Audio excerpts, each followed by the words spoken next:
Retro Restore had the Evo on show.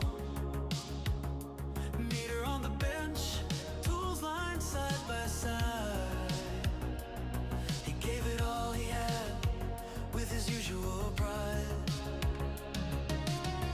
Probed the circuits, checked each trace, but that stubborn MK7 wouldn't give up its place. So with a smile and a nod, he said, "Mate, it's yours. If anyone can save it, it's Pickle Tech Repair." Retro and Pickle, teaming up to make it right, bringing old tech back from the edge of night. If it's vintage, rare, or worse for wear, it's a tag team mission with Retro Restore and Pickle Tech Repairs. Tech repairs. Oh. The parcel came in wrapped up tight. Keith opened it up under the workbench light. AV08 MK7, a legend on the brink. 2 faults spotted already, quicker than you'd think. This'll be a deep dive, a 2-parter for sure. 1 fault here, another one at the core. Screwdrivers ready, multimeter prepared. Time for the pickle magic the community shares. Retro and Pickle, teaming up to make it right, bringing old tech back from the edge of night. If it plugs in, winds up, or needs repair, you know the duo's on it. Retro Restore and Pickle Tech Repairs. Tech repairs. Oh. One tries his best, the other digs deeper. 2 tech heroes, both fixers and keepers. From charity finds to vintage gear, this is the collab everyone wants to hear.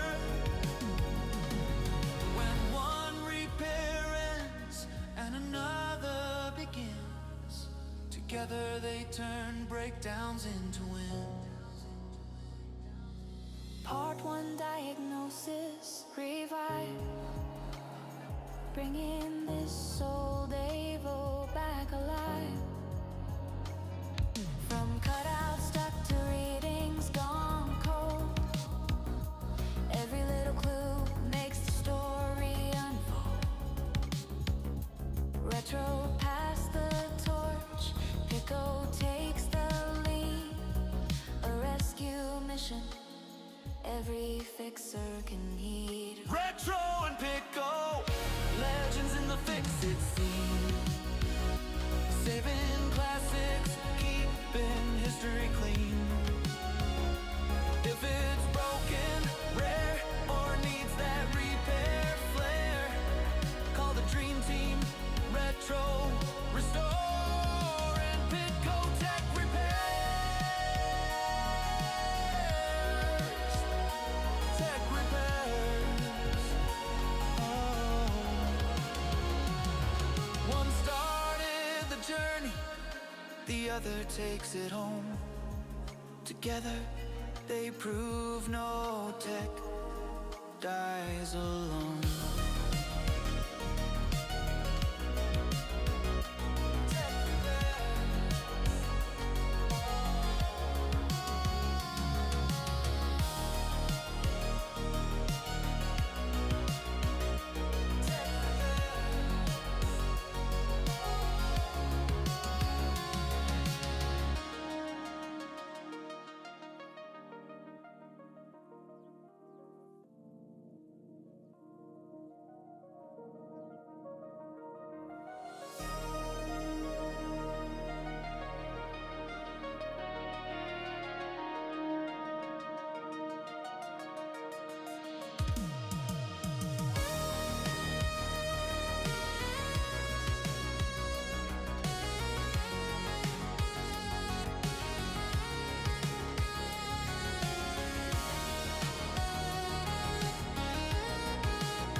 Hello, bud.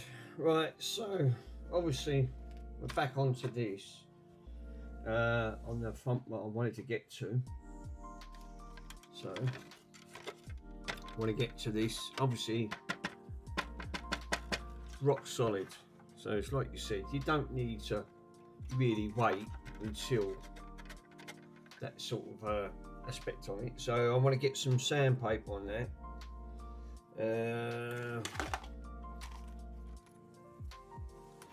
Try to have a look for some fine stuff so I can use it. Obviously, I've got some fine bits in here. Good song though. It's actually quite cool. It's amazing what AI does now. It's frightening really, because you don't expect it to be as, you know, it sounds like it's been done professionally by a company, but that's what AI is like. It will do that now. So I think that might. Oh, that's perfect. Look. So nice and fine. That's save me the headache. So what I want to do, let me go and grab some fine mystery water.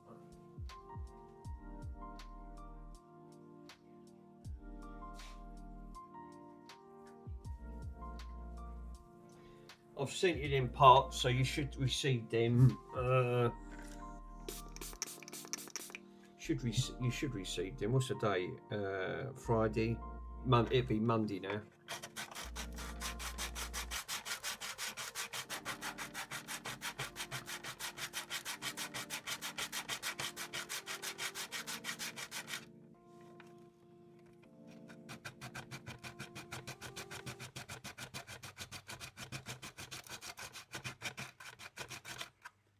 There is some imperfections on there, ever so slight though. I mean, comparing, this was really, really bad.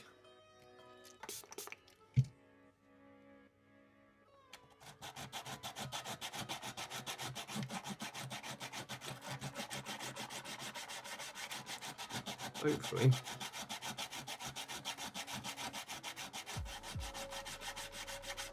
I might have to build that little bit of that corner up. Yeah. Juice, thanks for popping in, my friend. Didn't know you were popping in. I think everyone's over Aaron's site at the moment, and Chatfix. Is that another one of your mum's cloths? No, they're probably not. No, this is one of my J cloths. No, the other one I had to put in a wash because it had all black dye all over it. So yeah, I've got to try and get the black dye off. I use that towel quite a lot. Comes in handy. I mean, don't get me wrong, these are carpet tiles, these are floor tiles that are stapled onto the desk. Because when I built this desk, it was just made out of wood. Otherwise, I'm going to have stuff rolling all over the place. So obviously, it's not great. That's why I've got a plastic mat, a blue plastic mat, but I find it's much more controllable, and again, it feels more grippy. You know. Oh God, no! I've got two screens. To be honest, that's what I need, because obviously, look at the screen that I've got. Right, it's a 16:9 widescreen, right? And this TV was thrown out because it's got a faint line going down one side. So obviously they threw it out because of that problem. But I'm only using it for streaming purposes. Now what I could do is put my projector on and use that as a second screen.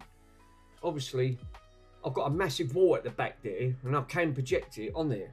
I'll have to make a bit of room on the corner, but that would make a great second screen on that front, because then I could dump everything over onto that. Or I could put another TV, another flat screen. I've got plenty of monitors. I've got about 6 monitors next door, scrap room ones. Yeah, once you've suspended that and put another one, a thin layer on that, that would just about finish protection. I mean, obviously you can see, you can see the imperfection right there on that corner at the end of it. But what I need to do is sand this up I mean, obviously, this is not an easy process because what you're doing, you're trying to build up what someone's tried to do already, which then they failed miserably. You know, front that. This is the reasons why I like just normal thin water, because it's only ever so thin.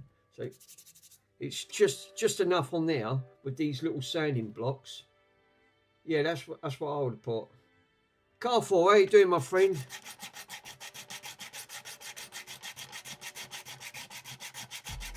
I think you're right, Pete. I think it's going to need a second layer. I mean, besides that, this has come out lovely. It's worked out really, really well. So on that front, yeah, me mum's towel I've had to put in a wash because obviously it's got all black dye all over it.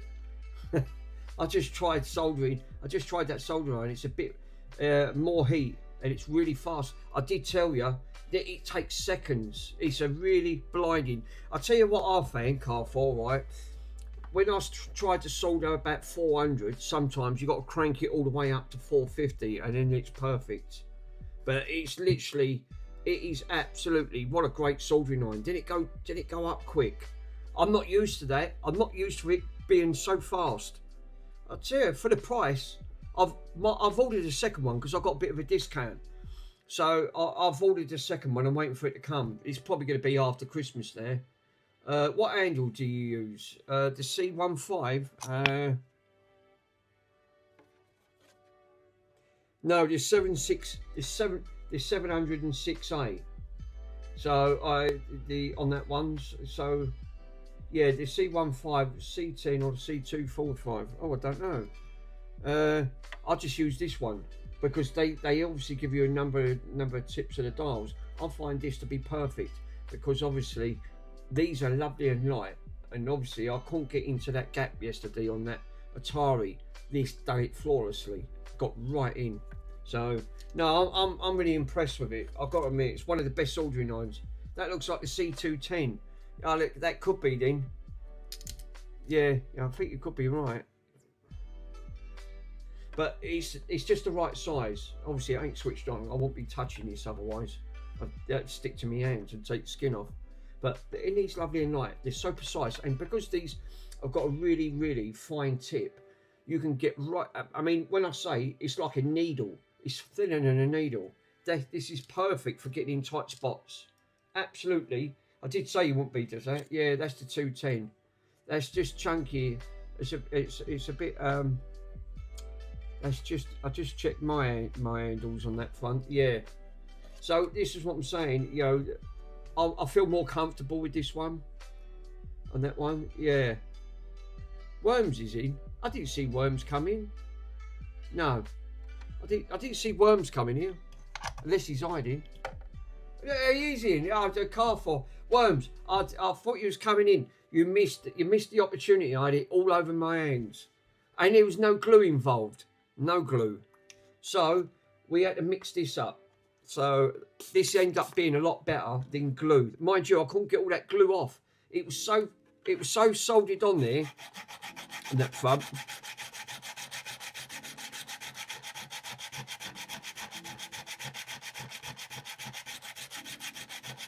I think Pico's right. Trying to get something on there. Obviously, you can see that this has left a bit of imperfection right in that corner. Yeah, I prefer the C245. It's the smaller. Yeah, that's the small one, isn't it? The light dinky one. Yeah, that. I mean, that is ideal, but with a knife tip. Yeah, that's the one that's got the flat slanted knife one. Yeah, they're actually really cool. No, that's the C245. The little bit bigger, is it? Oh right, sorry, bud. Yeah, the 210 is perfect. Well, that's what I use it for. I find it's a sort of. I find it as a little bit of you got to experiment what you find it's easy for you to work with on that front. But I think that you won't, like I said, the soldering iron is absolutely amazing. It was only thanks to Luke at Retro 6 that done an unboxing of it, and I went, I've got to try that. I mean, for the price of it, yeah, I've got to admit, it's one of the best soldering irons I've ever used. I mean, if it's good enough for him, and he's an expert in doing these electric repairs, then I thought if he's ranting really. Normally he's got stuff that's very expensive, and I was expecting him to say a couple of £100. When he said they're like 50, 60 quid, I thought, what? I've got to order one of them.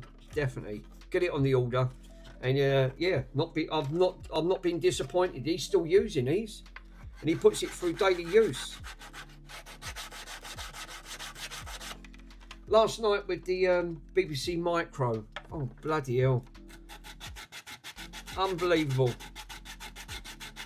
I see Pico put the code out on there, and I went, I'm not typing all that out. There's a fucking big line of code. I went, geez, I'll be there for the month of Sundays typing that out.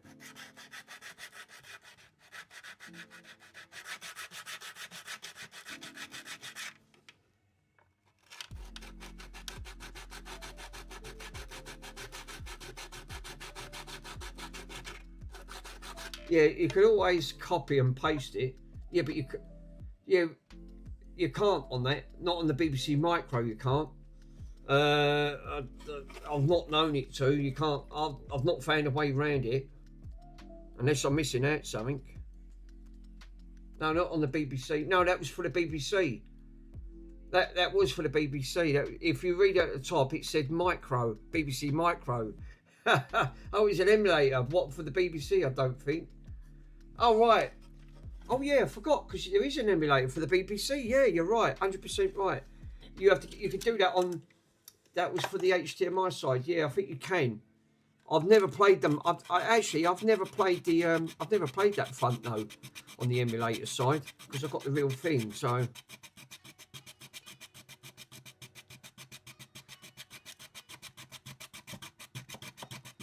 You know what's doing it? It's that big bump on the side there, and it's not sitting flat, because obviously there's a distortion. Look, fucking look, I'm getting dye all over my hands already. Really, I should put some gloves on. This is not going. This is not end up being too good so far. I'm getting dye now all on my hands. Hold up a minute. Let's get the dye off. Otherwise I'm going to get covered. I think I might put some gloves on. Let's go and grab some gloves. This is getting a bit mucky.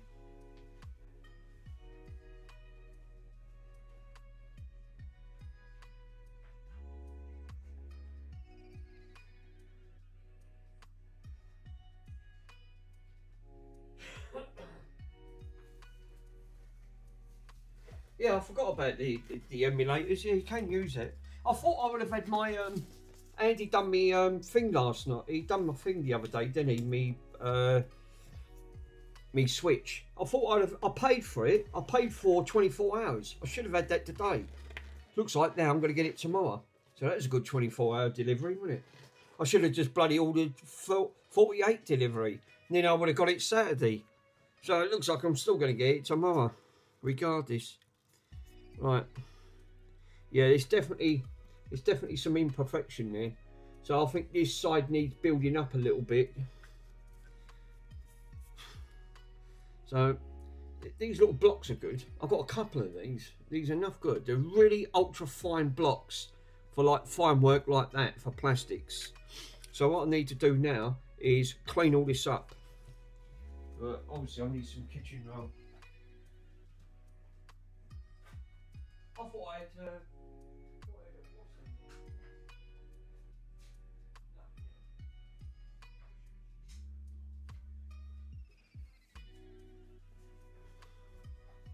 Can you state this dishcloth? Look, it's absolute. Looks like it's been eaten by rats and moths. But yeah, do the job.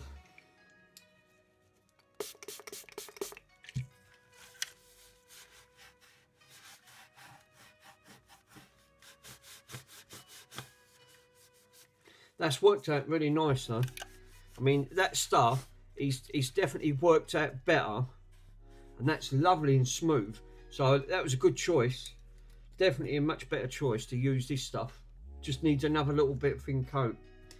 Yeah, probably the postman is at Christmas is approaching. It's like everything else now, isn't it? I mean, they don't always give you.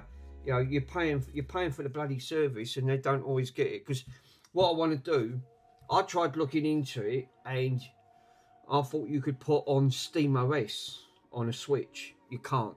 It's different architecture.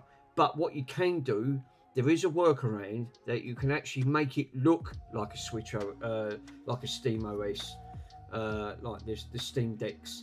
So it's obviously custom skins, but it's a bit involving. But I'm going to give it a go. But you've got to put Linux on. It has to run through Linux. You can't do it through anything else. So I'm going to have to partition, find a nice big thing on it, and then I can do it that way.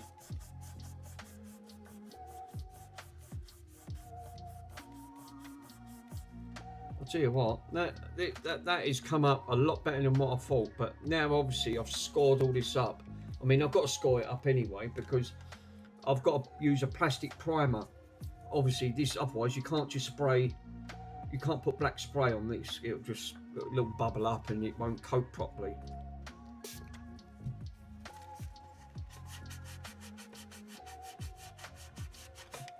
It's messy stuff, but I'll tell you what, yeah, it definitely, 100%, it definitely does its job.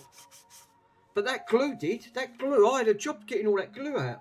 It dried up so much, that glue, and I was poking it with a screwdriver trying to get the glue out. But the glue actually done really well, so I'll give thumbs up. The glue it did hold up, but this is a better finish than the glue. It was much better than the glue. The trouble with the glue does come in handy with a few things, like when you roll old things up. But on this, it's like you said, got to make sure that you yeah, now you can see what I mean, because now I've cleared it all up. Look what I mean. Obviously this is lovely and flat now, so I don't need to build this up here because this is nice and flat. I've used that brick, but there, this is the problem, right? And in between this bit here, this is the issue. So I need to get that filled back in, and I'll need to create that seam, because obviously there's a distortion here.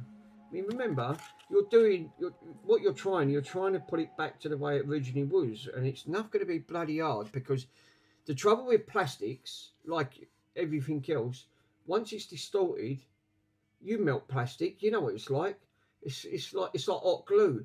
You know, it's not going to be straight. I mean, if you take an hot glue stick is going to be nice and round. When you try and melt that and put it back in a round cylinder, it's not going to work.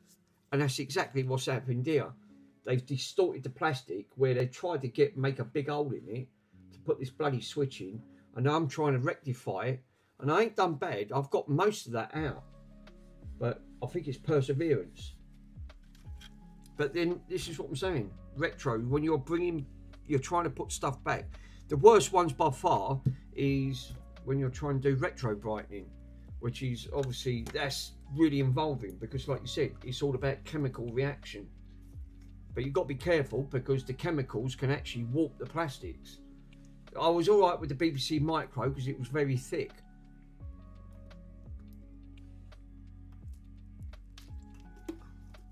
Tell you what, these are lovely, these waters. I always buy these ones because they're called, these ones are called Vits. So you get your 20% of your daily allowance on these. So if you don't drink enough water, just drink these. These ones are nice, peach and apricot. I love these. I'm going for a smoke and be right back. All right, bud, see you in a bit. So yeah, obviously this is going to be, I mean, that come out lovely. I mean, obviously, look how perfect that come out in a round circle, because I sandwiched it in between. So hopefully what I'm going to do now that's all nice and flush, I now need to mix some more up and do this corner. Now, what I really, you know what I could have really done with is something like, to make that perfect along on that edge, I need to build this edge up. Now the only way to do that, you need something flat like plastic or something to stick it. So probably something like a bit of hot glue, right? Bug a bit of hot glue so to hold it down, and then fill it up, and then you'll get that perfect edge, and then you can sort of feather it down that way. I mean, I was thinking along the line on that, but you know, obviously because there's a big chunk missing here because where it's been melted, so hot glue might come in handy. This is where the old glue, you know, like you said, glue can be your friend, because that the trouble with that glue, you don't want to leave it too long, otherwise it bonds and then you won't get it off. But if you leave it for like an hour or two, that's enough for that to set, and then you'll be able to peel that glue off with a little bit of IPA. So and then that way I can sort of, I think what I need to do first is sort this end out. So if I block this in, like from up here, I can then build this corner up, because it's really distorted up here on that front, and that's why I'm trying to sand it to get it as flush as possible. So hopefully, I'm still getting it. I'm not going to give up. I'll do it. I've restored these before. They're a little bit involving.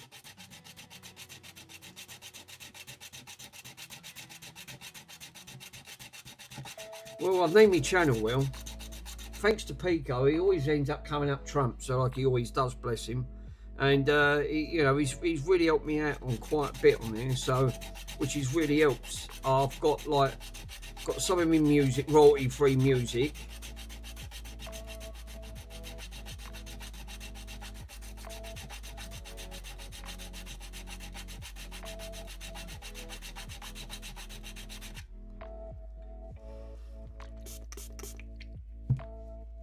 That's the reasons why I wanted to take that glass out, because I didn't want to break that tube. If you break it, it's game over. You're not going to recover that.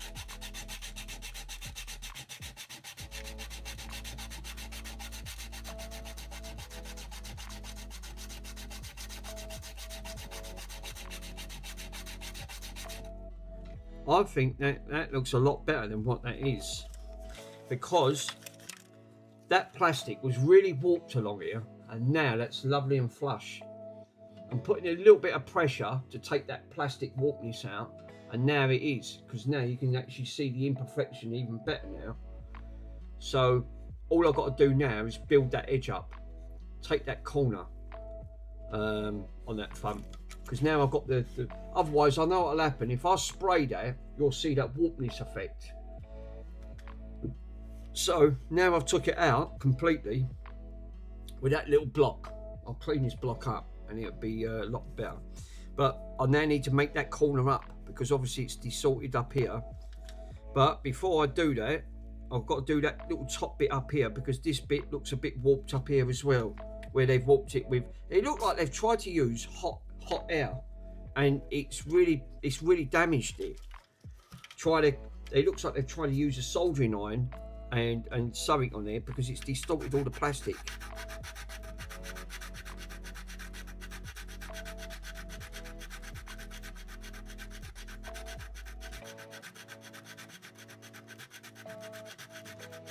Once I spray it, you won't recognise it. It should be flawless. But like everything, it's all about preparation. And that's the trouble with this stuff. It takes longer to prep it. I mean, it's lovely and flat. I shouldn't have anything on that front. But I need to fill some of these holes in. And that plastic primer will fill some of the holes in anyway. And I'll sand it down with a plastic primer. I'll go over it on this block, spray it again, and that fills in imperfections. This is why you have to, when you're doing body work at Villa, it takes hours to prep it, because obviously bumpers are the worst ones when you've had splits and cracks. So you've got to take it all out. You're better off what I use, but it's dangerous, which is sandblaster. So sandblast all it, take it right back to the plastic, right back to the early primer, then 3,000 grit wet and a bit of wet and dry at the end of the day, and a small bumper can take you like a couple of hours. Spraying it's the easy part. Prepping it is the most, because it's all about the finished touch after, and then you just bung your clear coat on.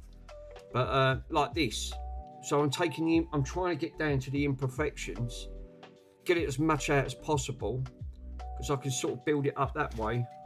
And that looks like a little bit better now. You look what I've done on there. It was a little bit distorted on that corner, and I can see that I took that corner down just ever so slight. So it's now in contour with that flat line. So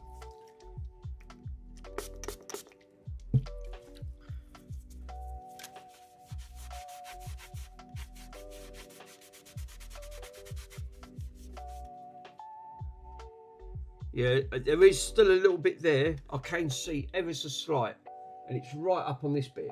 I mean, I don't know. Can you? Yeah, look, I can see it on the camera right there where my little pinky's rubbing along. There's a little bit of imperfection right along that corner, and I can spot it. I'm really, and I am nitpicking. You probably won't see that, but I'm gonna get that out because that will get a better finish when it comes. I'm gonna masking tape it off up to that line, right? Where this is how the line should be. Now I've got to try and replicate that up here. But that imperfection you won't see here anyway, because the plastic primer is like a filler. So that will fill that in, but I'm going to get it out because it'll get a much better finish coming out of it. But yeah, it's near enough there. It is near, it's virtually, I'd say, it's not far from where I want it to be.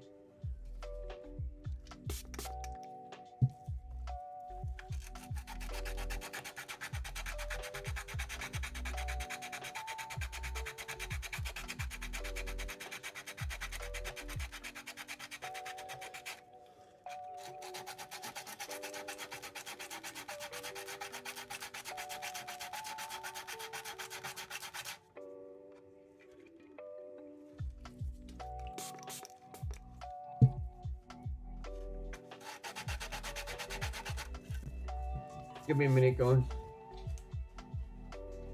Gavin, 5 o'clock. Probably something like this.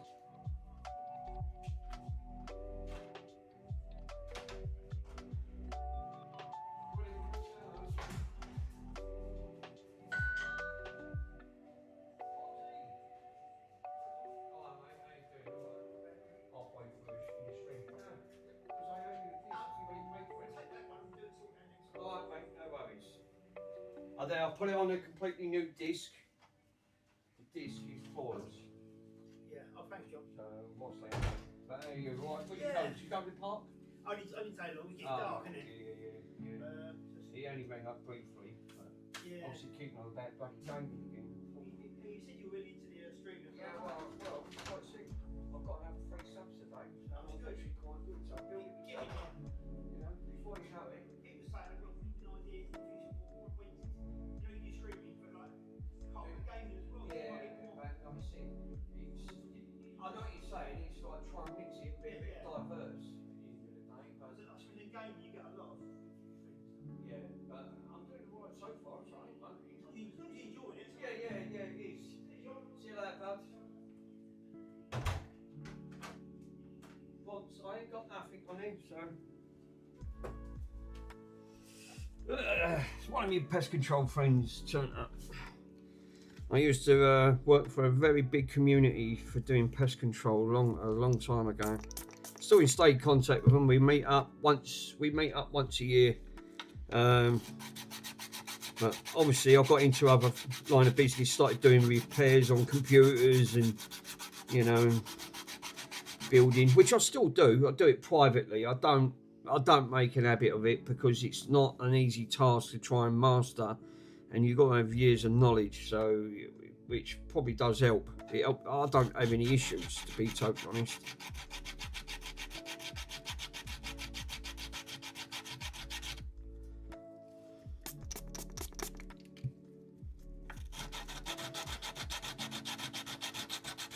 Bloody PCs, they can end up being your worst enemy.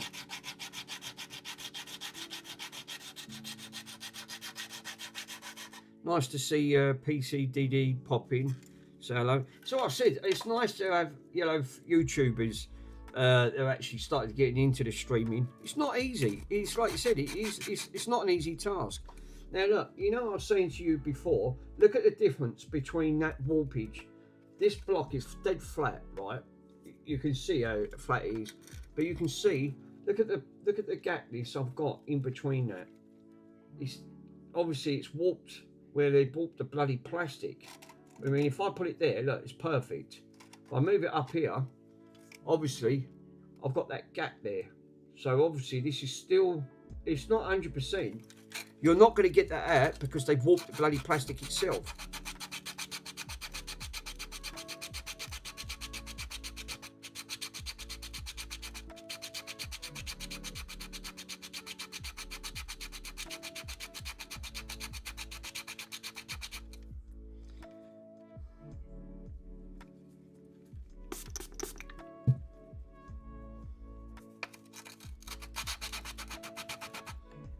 I mean, I'll tell you what, comparing I've got some of that out, I've done bloody well. Look, I mean, I have got that down. It's as much as I'm going to get that. I don't think I'm going to get that completely.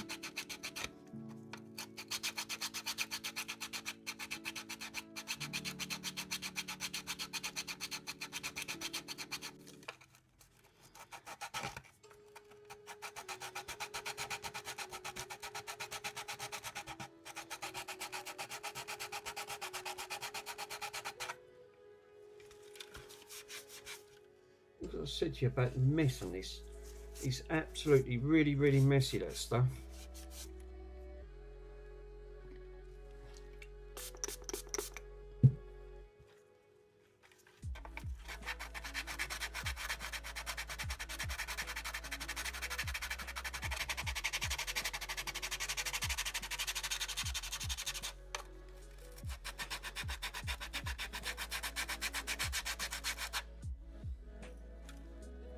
Ugh. Yeah, that IPA. No, that's not. that's not IPA I'm spraying on. This is just normal water from the tap. Obviously, you know, I'm not. IPA is obviously like a dissolvent. Oh no. This was what I was spraying on my hair. It was like a fragrance to make your hair smell nice when you washed your hair, and this stuff was expensive. It was about £10 a bottle, so I've used it all up, but I'll keep the bottle, and then you should try acetone. Acetone is like a form of nail varnish, isn't it? Probably not recommended on plastics, worms. You've got to be careful with plastics because it can react with acetone, so no, I probably wouldn't recommend that. £10. Oh, that's nice. Smelling. Yeah, well, it is because I get it from my local wasp named on it, and this is cologne, right? It's cologne for hair, and it really gives off a lovely. It lasts for about 4 to 5 hours. You walk past, it's like aftershave, but for your hair. But I need to get some more because I need to get the exact same one. This one's the Fade fragrance, but it's called Riverside. But if you type that in, this bottle, you'll see how much it is. You'll fall off the chair how much it is. Expensive. Just whack some aftershave onto your head. Well, the only downside to that is that it'll probably burn your scalp to go with it. You could actually have a chemical reaction. So I won't recommend it, my friend. You're probably going to end up with a burnt scalp and up A&E or something with putting aftershave on the top of your head. Now, this is a safer way, but Google it. Type that in, right? Valso, right? The Evolution. You'll see how much that is. I kid you not. It is expensive. I used it up. It lasted me for ages, but I need to get another bottle of it because I've got to admit, it's a really nice. It's a really, really lovely fragrance. They do 5 different fragrances on this. This cologne one was absolutely. So I can only get that at the barbers, or you can buy it online. It's a little bit more expensive to buy online, but I've got a little bit of a discount. I paid £8 for that on that one because I'm always in there getting my hair cut from him, so he done me a little bit cheaper. So yeah, I'll have a bottle of that because I know how dear that is. But he don't normally advertise it because people can't afford to pay it to put spray on your hair. But I just put water in that because it's just easier when I'm doing things like this. But yeah, proper cologne. Yeah, it's absolutely, you wouldn't believe it, but yeah, but aftershave on your head.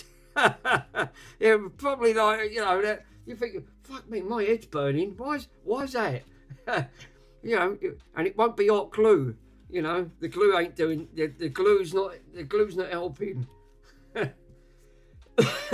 You walk by, but I'll tell you what, it does attract some attention.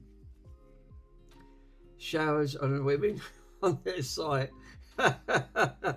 Seriously, you know, but it does, because people walk past, you think, oh yeah, that smells nice. They think I've got aftershave on. No, it's actually from the air. You know, I've had a couple of women say, oh, that's nice. What's that? I went, I use cologne. It's a special cologne fragrance from the air, and it really does. It's got like a lovely fruity smell. It just, otherwise, when you walk past, it just makes you feel look good, and you know, and it's my hair ain't dropped out, even though I ain't got much. I don't have much hair. Oh God, no. Well, that's all right. I shave most of mine off, so. But it is nice just to spray all over when I go out.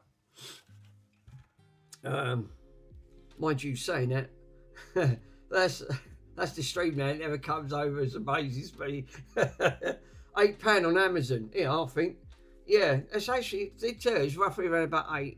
But roughly, I'll pay about £8 at the end of it. Dave's unbranded. I don't have much here. That's even why I wear a cap. Well, I did at one point, and then I got told to say, take your hat off and show respect. I mean, I nearly had a punch up in France. I went to what it was a I'm old to pull the birds now. So you're not the only. I'm only 1 year behind you, bud. So you know, it's us old timers. Remember, we're Gen X's. We've gone past that stage now, but it does smell nice when you go out. I've got to admit, I've had a few compliments saying, "Oh, that's really lovely." Yeah, what do you put on? Well, it ain't diesel. It's I said it's a cologne spray for your hair. One old girl said, she said, "Oh, it smells absolutely." She was in her 40s, but she said, "Oh, it's absolutely a lovely smell. I'll have to get some for my husband." No, it's too late for you, worms. Yeah, yeah, but I am old. Yeah, but you're only a young Worms. You're only a young acorn compared to me and Pico. So we're proper Gen X's. You've still got plenty of years left in you yet, bud. But we're still hanging on. Me and Pico are still just about hanging on that front. Well, hopefully we've still got a few years left in us yet.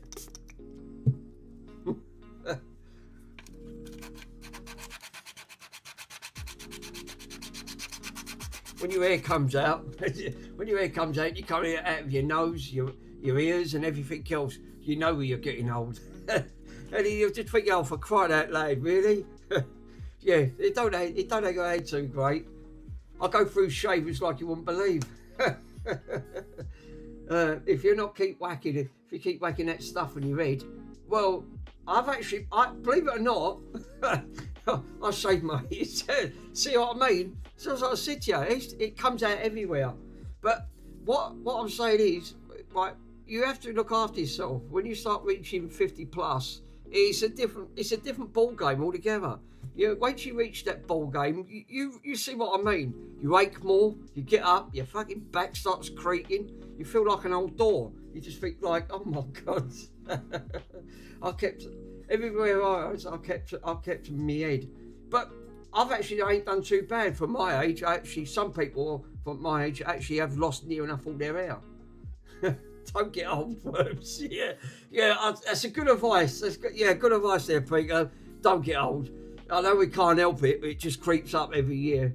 But it does. Seriously, you start reaching into sort of that foot there. Yeah, I do. It's not great. You wake up, you think like you've got on the top of the world. Fucking give it an hour after, you think I've got to sit down. Fucking back's hurting. I've got aches and pains in the back on my back. My neck hurts. This getting old sucks. Yeah, it's not for the faint-hearted. It really ain't.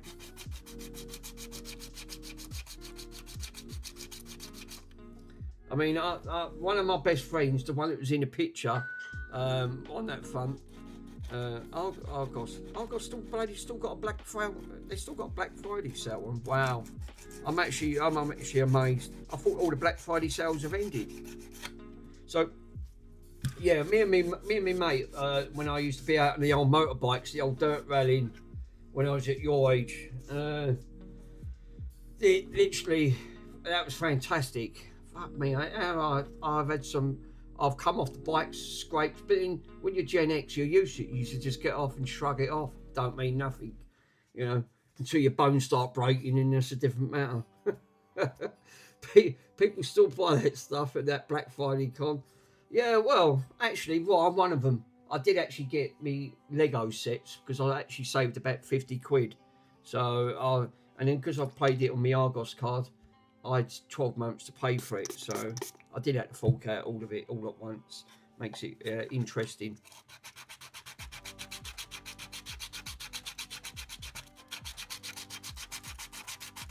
I ain't done bad on that because, like you said, when you start reaching 50 plus, the Lego, the bar. I've got a couple of Lego pieces. The Lego Pac-Man with the bar top, and the what was the Game Boy, the Lego Game Boy. That was on the Black Friday sale because they knocked about 50 quid off on one of them. And bloody Lego's so expensive, but obviously I managed to put it together. It's done. I'm glad that it is because that gave me a pain in the arse. Oh yeah. So yeah, wasn't the Now I'm only going to go light rubbing this. Yeah, when me and my mate was out on the on the mopeds, he had a Honda Cub 70 and I had a Honda Cub 50 Auto. At the end of the day, bit beaten up. That's the one I showed you in a picture in the mid 80s when I went out on the bike, and I loved that. I used to come home from college. I said, "Come on, I'm going out." I said, "Let's go over the field. Just take the bikes out." At the end of the day, always getting in trouble, but you know that was part of the growing up in the 80s. We didn't take no notice. You was right rebels in them days. Yeah. Oh, the car for I see you on the bikes, yeah, but you don't get, like I said. That's why I still got one of my bikes, but it's just stuck in a garage. I'm not going to use it. I mean, you know, it's not the first time I've come off bloody bikes. You know, you get the idiots just come off. They ram you off the road. So many idiots there. It don't matter if you're on a moped or a fucking electric bike. That electric bike I modded, I did upload. I don't know if you see it. I did upload the maximum speed of that electric bike I modded. Yeah, 43 mile an hour. It's quicker than my moped. I put a 5 kilowatt motor and 45 kilowatt battery on that. And 45 amp battery compared to a 20 amp battery. And I'll tell you what, I was going to make it quicker, and I'm glad I didn't, because it frightened seven shits out of me. And I've only got that's on an e-bike, yeah. So it's quicker than my moped. Put it that way. Obviously, it's illegal because you can't drive. Your maximum speed over here on an e-bike should be 15.5 mile an hour. Yeah, mine does 43. So going up an hill, I can get up an hill about 36 mile an hour on a really steep incline. So if it's like that, it'll fly up. I can get up to 40 on my cycle downhill. I can get 36 going uphill. So yeah, and all I've managed to put on is one disc brake. The other one's got like rubber pads to the front, which is not ideal. So you've got no chance of stopping at the front because it's not going to stop you at the end of the day until you crash. So if anyone pulls out tough, I mean, you're going to be catapulted over the handlebars in that front. So, yeah, I can get out of breath going uphill. But yeah, so yeah, I think I went a bit mad on that. I put a 5 kilowatt motor on the back of that wheel, and the most it should have had is a 1 kilowatt motor, which gives you 15.5 maximum speed. So I ripped that out and put a 5 kilowatt motor in. So no, go for a 10. 10 kilowatt. No, it's 10 kilowatt, 43 mile an hour, my friend, is more than enough, and it's absolutely terrifying. I can see why the police say don't do it. Well, they confiscate it off you. If they realise you've modded that bike, they will just say, sorry, it's now classed as a motorcycle. We're gonna have to take that off you. I bet the battery runs out quick. No, believe it or not, I can get roughly around about 12 miles before that battery goes completely flat. Because you're not going to use it constant. You're only going to use it when you're struggling. Because once you've picked up speed, the wheel's running freely. So you think about it, you lift off the throttle. So the momentum's going to keep you going. So you'll be surprised. So 40, I can get out of my cycle going through downhill. But that's what I said to you. It's fast enough to keep up with traffic. You know, you wouldn't want it going any faster than that. I mean, I've seen some of them e-bikes, they've been modded so much, they go up to 100 mile an hour. That's just ludicrous. You know, obviously, they've put a 70 amp battery on there to go on there. I mean, I've got a 40 amp battery, and that's enough to crank that bugger, and it's massive, that battery, weighs a ton. But it's just about, I've managed to fit it on the back seat, on the back platform. I've got one of those, you know, one of those grey, the back plates on the back of it. I've got, because it won't go in the frame, because the battery's about that thick. So obviously it's all the power cells running. So I've actually laid that at the back. Well, is that? I have to, because there's no way of fitting it. The ones that they got, the 70 amp ones, they're massive. They're absolutely, they take up the whole of the bike. But you can fit them. I've seen people do it at the end of the day. Or you can put them in a rucksack and put the rucksack on your shoulder. But then I don't like the idea of that, because then you've probably got 70 amp batteries strapped to your back. So now if anything happens and you crash, you're probably going to catch a light with all the batteries strapped to your back. So no, I wouldn't recommend that. That's a dangerous idea, whatever route you go down. But yeah, I see that happening. But you know what I mean? Obviously, this is why these bikes are obviously restricted. 15.5 mile an hour is walking speed, and that's how it should be, isn't it? But I got bored and just upgraded. I got bored. I went, no, fuck it. I'll live life on the edge. Yeah, see what I mean? It can catch fire. Yeah, the e-bikes stopped, and it was tased. That started to look like that was ready for the second coat. I think you're right there, bud, because I've got all that out. Look, I've got a little bit of imperfection there. I've cut all this out there, so obviously that's a nice fine cutting stone. That's lovely and flat. So what I'm going to need to do is build this back up. So, but them e-bikes are dangerous. Absolutely. I can see why the police just say, no, sorry, confiscate it. You're not having it. It's now classed as a motorcycle. You're breaking the law.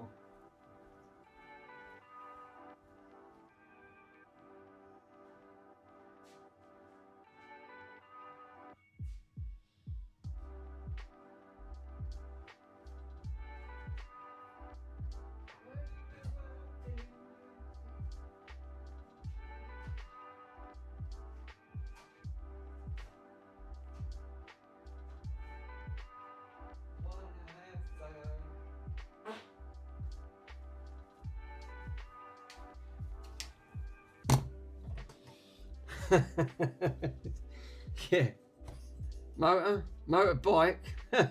Yeah, to me, no, it don't matter what I use. It's to the power, to the motor. See, that's what I said. When you're Gen X, you sort of like, you get used to it. You just end up thinking, you pussies. You don't know the half of it. Live life. I've always lived life to the edge. I've always been a bit of a rebel on that front. But that's just the way I've been brought up. When you, like you said, when you're old school, you don't really matter. You just thought, well, if you've come off your bike a few times, what's that? That means nothing. So what I'm going to try and do first, I'm going to put some masking tape. I'll need to mask and tape this line, because this line's getting distorted otherwise. I don't know what's aimed on it. But yeah, fun. It is fun and games though. Yeah, it don't matter what I use. It's power to the motor. But that frightens you. If you've been on that bike and you see what I mean, when you're clocking up to 43 mile an hour, it's you start thinking, fuck, this is enough getting quick. If anyone pulls out, I'm not going to stop. You'll stop, all right. You'll just be catapulted. The bike will stop. You'll carry on going. Yeah, and then you'll know all about it. I don't use that bike too often, but when I do, I mean, it only takes me a few minutes to go out on that, and I'm back. Obviously, I'll go to back streets. I try and avoid the main roads, because if the police see you going at that speed, they'll just take it off you.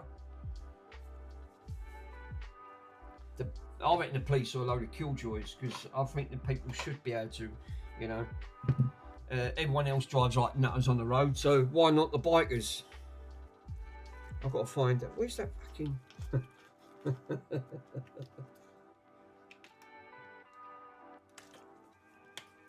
Okay, now my throat's enough dry, it's like Gandhi's flip-flop. Jesus. Right. Black dye. Green light. Oh, fuck, don't tip it up. I've realised. I cannot find the... I'm trying to have a look for... She hasn't got back to me yet about that record player. Bloody time wasters they are. People, eh? They got the nerve. You ask them about something, they advertise it, and then you send them a submit, they don't even get back to you.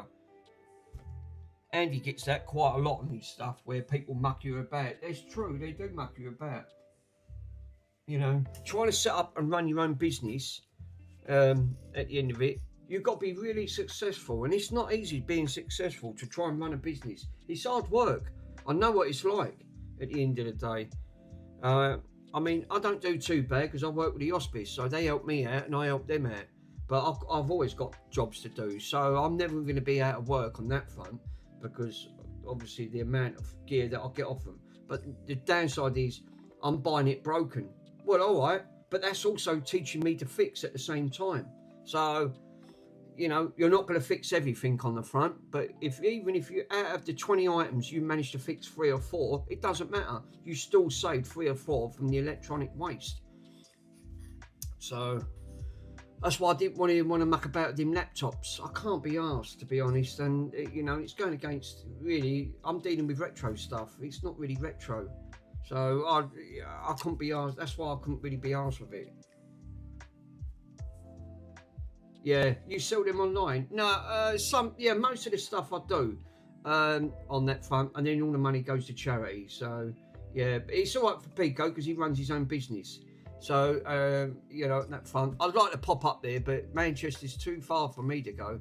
Not where I am. I mean, it's obviously like it'd be about 5-6 hour drive, about 5 hour drive from here to Manchester. So it's quite a distance to go at the end of it. I've never been up Manchester. I think the most I've Birmingham. Yeah, well, it's not Birmingham. It's not too far on that front, but it's still far enough. I mean, I drove from here to Kings Lynn, and that took 2 hours, and that killed me in a car. I just about done it. Which that's where I had to go and pick that record player up. It was in Kings Lynn on that front, and yeah, that drive from where I am, I couldn't do it again. I used to do it back in the days, driving all over the continent when I was going France, Belgium, Holland, Germany, you know, because I was young. Obviously, my back weren't hurting. Now I've got a back like a 70-year-old, and it aches like fuck. You know, obviously, because I've had a few whacks on the bike and I've come off a few times, it's damaged my spine. So obviously, that don't help. And obviously, your age is creeping up on you. So yeah, it's a combination on both things. You know, it don't always work. Yeah, I know that feeling. So yeah, obviously your age does have a massive part of it on it. So yeah, I'll definitely say on that. You know, driving, and it ain't fun to drive anymore anyway. There's too many fucking nutters on the road, to be totally honest. Sorry for me swearing, but there is. You've got so many idiots pulling out. I mean, I've had to put 3 dash cams up to catch every single side of my car because of the idiots driving on the road. Absolutely, you wouldn't believe it. So, and if you don't, and they hit you, and then they say, it weren't me, well, I've got it on film, so I don't care. You know, you've got to safeguard yourself.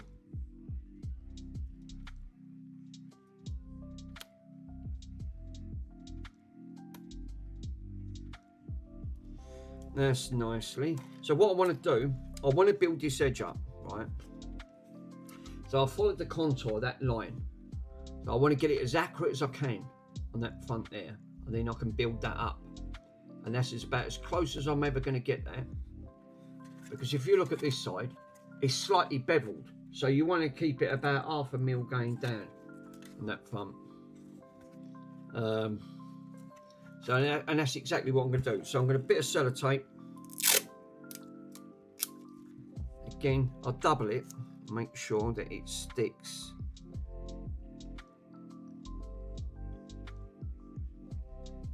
Cool. I'm really good at eyeballing it. I don't have much issues on that front. This is where I've always been good when I used to do the old car repairs, the old crash repairs. So I've put 2 lots of tape on there, and I've put that spot on. You can't even tell. So that's what I said. I'm not too bad when it comes to restoring stuff, but this needs to be done. But if you look there, it's gone over because obviously the bottom line needs to be filled. Well, I can't do that until I do the top line. So I need to fill this up first. But I had to key it all up because I've got to prepare it for the next lot. Stuart Pico said, you know, it's all about preparation. If I sprayed that now, that would really show, which I don't really want. It's not ideal for what I want it for. I want this to be smooth, finished. Yeah, there's too many people on a small island and the issue. Yeah, send them all to bloody... I'll tell you what, why don't they send them to the Isle of Wight? Or better still, give them to the Scots. Scottish can have them. They like the Brits. No one's like... I've never met one happy Scottish person so far. Everyone's had an attitude. Even when I was out in France, and the England game was on, and we was watching the England game because we was out doing a tour, going out for the D-Days, and it was just this little camp. We was in this little camping place somewhere in France, and all my mate said to this Scottish bloke that walked past, he said, "Enjoying the England game?" And he said, he spat on the floor, he said, "Disgrace." And I went, "Oh, all right, oh, fine." So obviously he was disappointed on that front. Yeah, and I went, "Oh, he's angry, isn't he?" And I went, it's always the angry little people, isn't it? You know, what's up with them? So I thought, right, oh, well, he's happy. So I don't ask him for directions then. You know, obviously you're not going to get an answer. So, yeah, he sort of stormed off. He had to write up. I went, oh dear, someone's upset.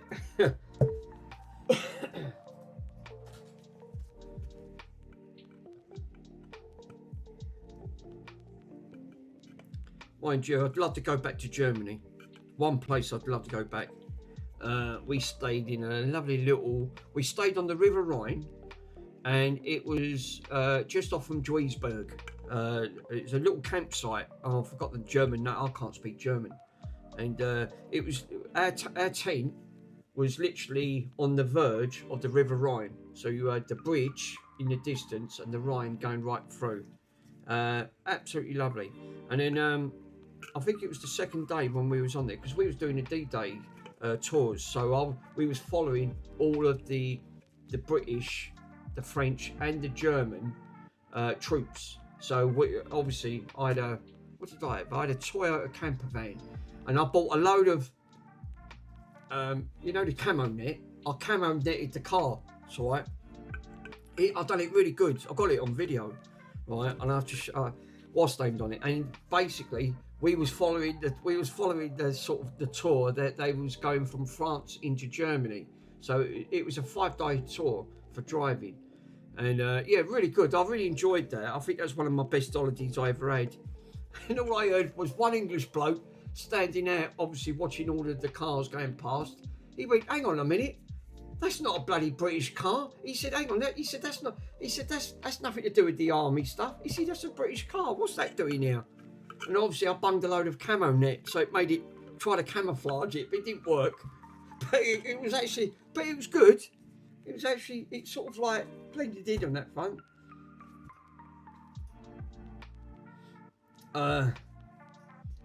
Last hole I had was in 2005 to Manchester.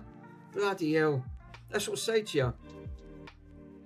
You know, obviously this last holidays you have was obviously you don't. I don't get too much holidays. Not anymore. I don't. I think them days are over.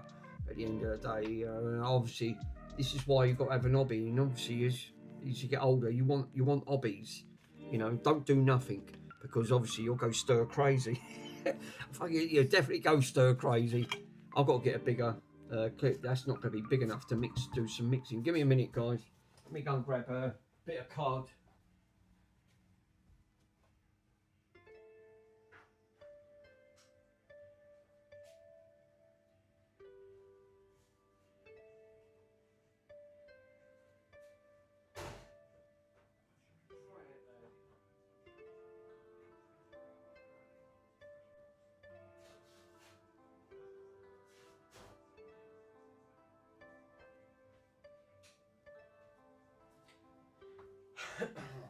Yeah, those back in the days when you used to have holidays.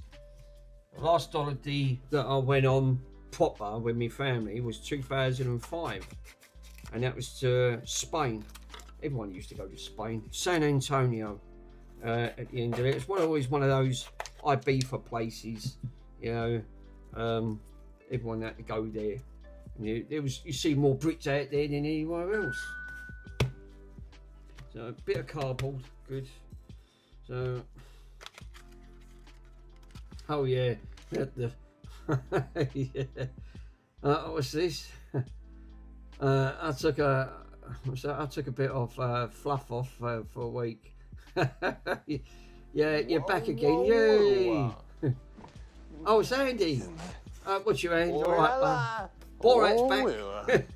King in the castle, king in the castle. King in the castle. It's still a little bit of green. I need to do a little bit more tweaking on that. Oh, go do this, go do this. Get over there. So yes, we're back again, as we thought. The juice. So what we need to do, I've put a bit of sellotape. Get the old sellotape, and obviously I need to make this line up and fill that gap in, because it's a little bit of imperfection there. So we're back with the wonderful smell of, oh, it's like aroma, isn't it? You know, get the aroma out. But the funny thing is, I'm so used to this smell where I used to do the old body repairs. So to me, this ain't nauseating. It's actually quite a nice smell. It's really, that's all I need. Just that little bit there. But yeah, seriously, it's amazing. The smell really brings back the old days. It's like the old vinyl smell of that record player. And the reasons why I say about the smells, right, is when you used to get, any of you used to remember getting on the old Routemaster buses?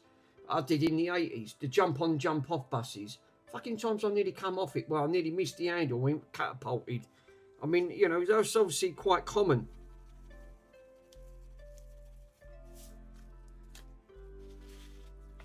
To me, I thought they was dangerous. There's only a few of them. No. Oh, Andy, I'll tell you, you missed that there. Definitely. They was fun.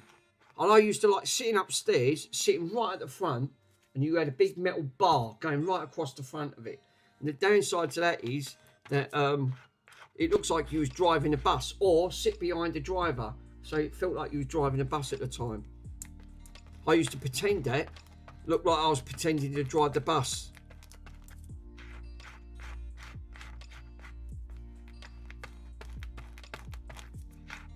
But that takes back to the old days. So yeah, the old Routmasters. If you've never experienced one, go up towards. Obviously, jump on a train, get off at Liverpool Street Station, right? Turn left as if you was going up Oxford Street, right? Because that's all of Oxford Street anyway. But it takes you up towards near the Trafalgar end.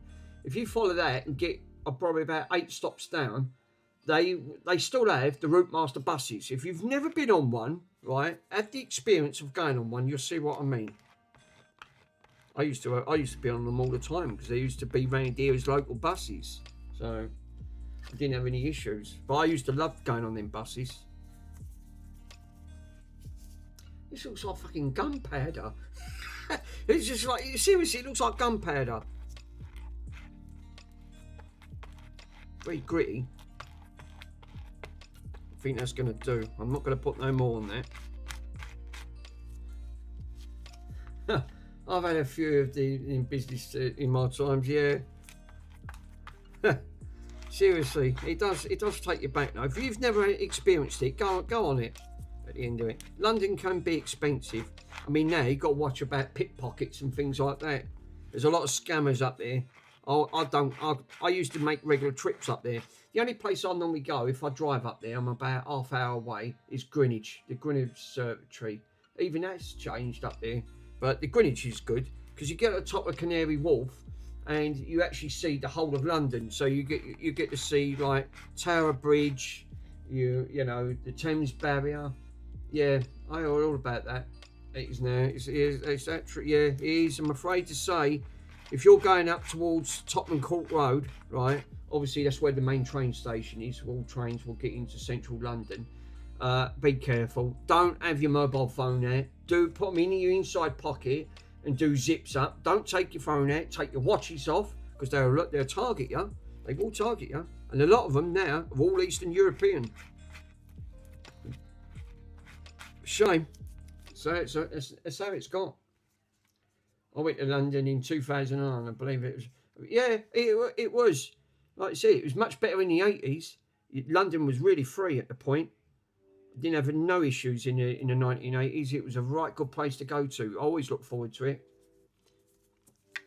If you haven't experienced part of London, obviously being a Londoner, I've always grew up in London, so I know it quite well in that front. So I know most of the places and the places to avoid at the end of it. But there ain't really many safest places now to avoid in London because none of it's safe, to be totally honest. It's really changed. They've really modernised it, and it's a shame they took its character away.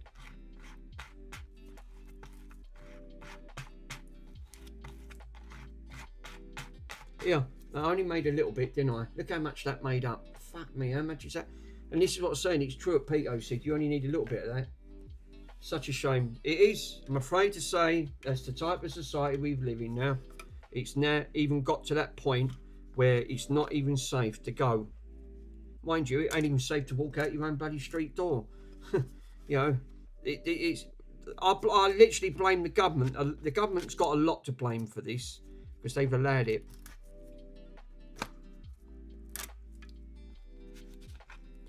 To me, it's like it really does make a difference. So what I'm going to do? Look, fucking. I'm glad I put gloves on. That's all I'll say.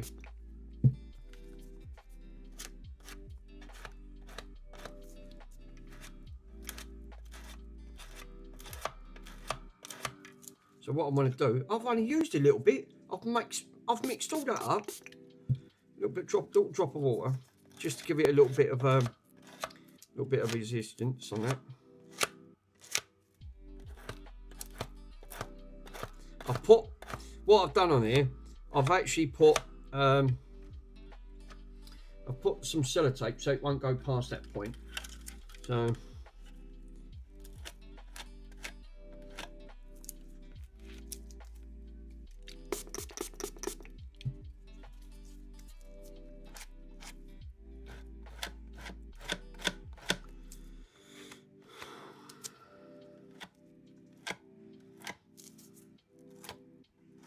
I'm going to leave some on the top because I can always sand it down. I think that's going to about do it. Again, got to build it up. Most of it you're going to take off, but as long as you fill in the imperfections, that's all that matters. I'll read your message in a minute, bro. This is what I said. This cologne does wonders.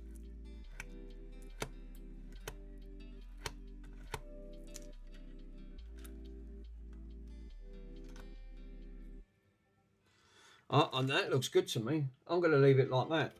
That's filled that right in, right? I've gone over, but I would say that's a win-win again. Build. It's true what Pico said. Build it up. Obviously, you need a foundation.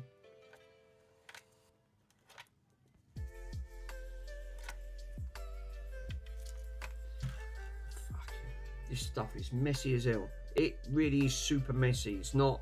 You know, I wouldn't really want to muck about with it too much because it really does. This don't take long to go off, and I'll put a tiny little bit of hardener in there. And obviously, if you look what I've done there, remember that's come out perfect at the back. You can see the hole where it's filled in. So now, obviously, I'm trying to fill this plastic section. And I've got to try and build that line back up where it's distorted. Now, obviously, I'm going to need to let this dry now. There was obviously an imperfection at the bottom.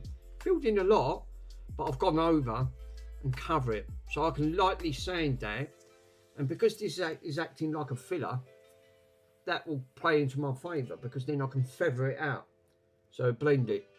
And then all I need to do is do the bottom. So it's still going to need a little bit. But compared, they've walked that, they've really done a lot of damage. Where they tried to drill a massive hole in it, put a epoxy switch in, right, a power supply in it, which they didn't need to do, which is such a shame. But I'll restore it, I'll put it back. I'm pretty good, like I said, I'm not bad at restoring, so it's one good, that's why I named my channel Will. Obviously, you're going to go through fucking bits of cardboard like you won't believe.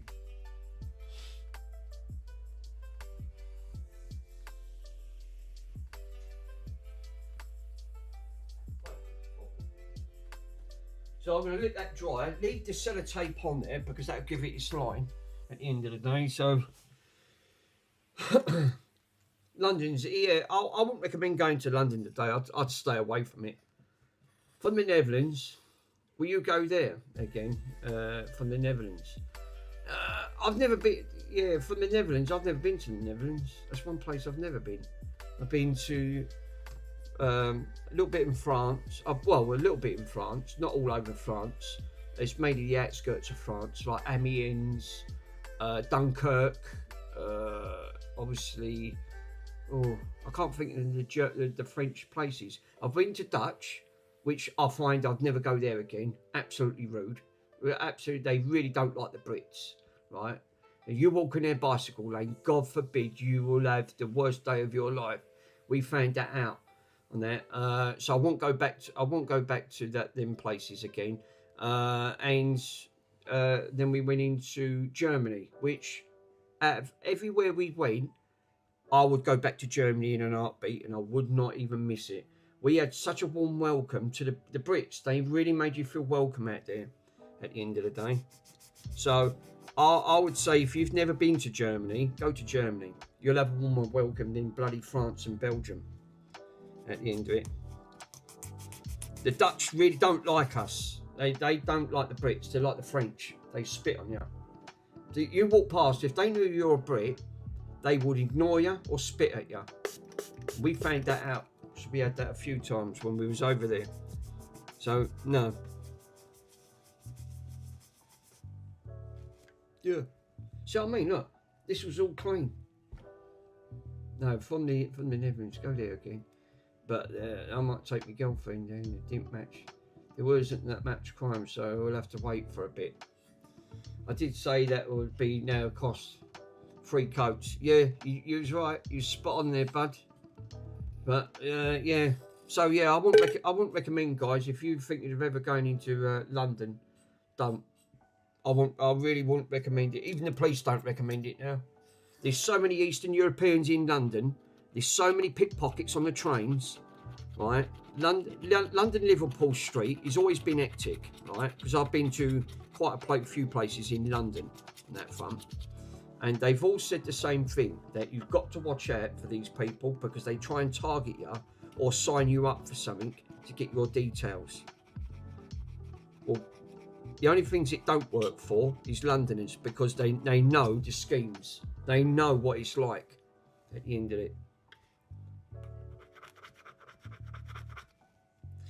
I mean, there's more scammers over here now than what there is in India, and that's no exaggeration. Everyone's have you noticed that? Have you ever noticed that your mobile phone? I keep getting on my mobile phone. I actually keep getting unwanted calls, like cold callers. I get what's them, but this phone blocks it. I don't get any issue because obviously this being a contract, the contract filters all my calls. So if any numbers come up unknown, it won't come through. I never get any of that. Yeah, being on the contract phone, I don't get none of that myself because they filter all my calls anyway. So if anything's coming up unknown, it just won't go through. People from the Amsterdam are all right. They're little shits. Yeah, they're Dutchmen. I love the English at the end of the day. And there's groups of the young lads over there that got out there to cause trouble and they don't like it. Yeah, it's true. Yeah. There's one place we only passed through the Dutch. We only went through. We weren't staying, lucky enough. But yeah, you're right. But they are bicycle mad over there, and we found that out. You walk on their bicycle lane, you're gonna be in for an hard time at the end of it because they will not like you walking in their bicycle lane. It's their pride and joy.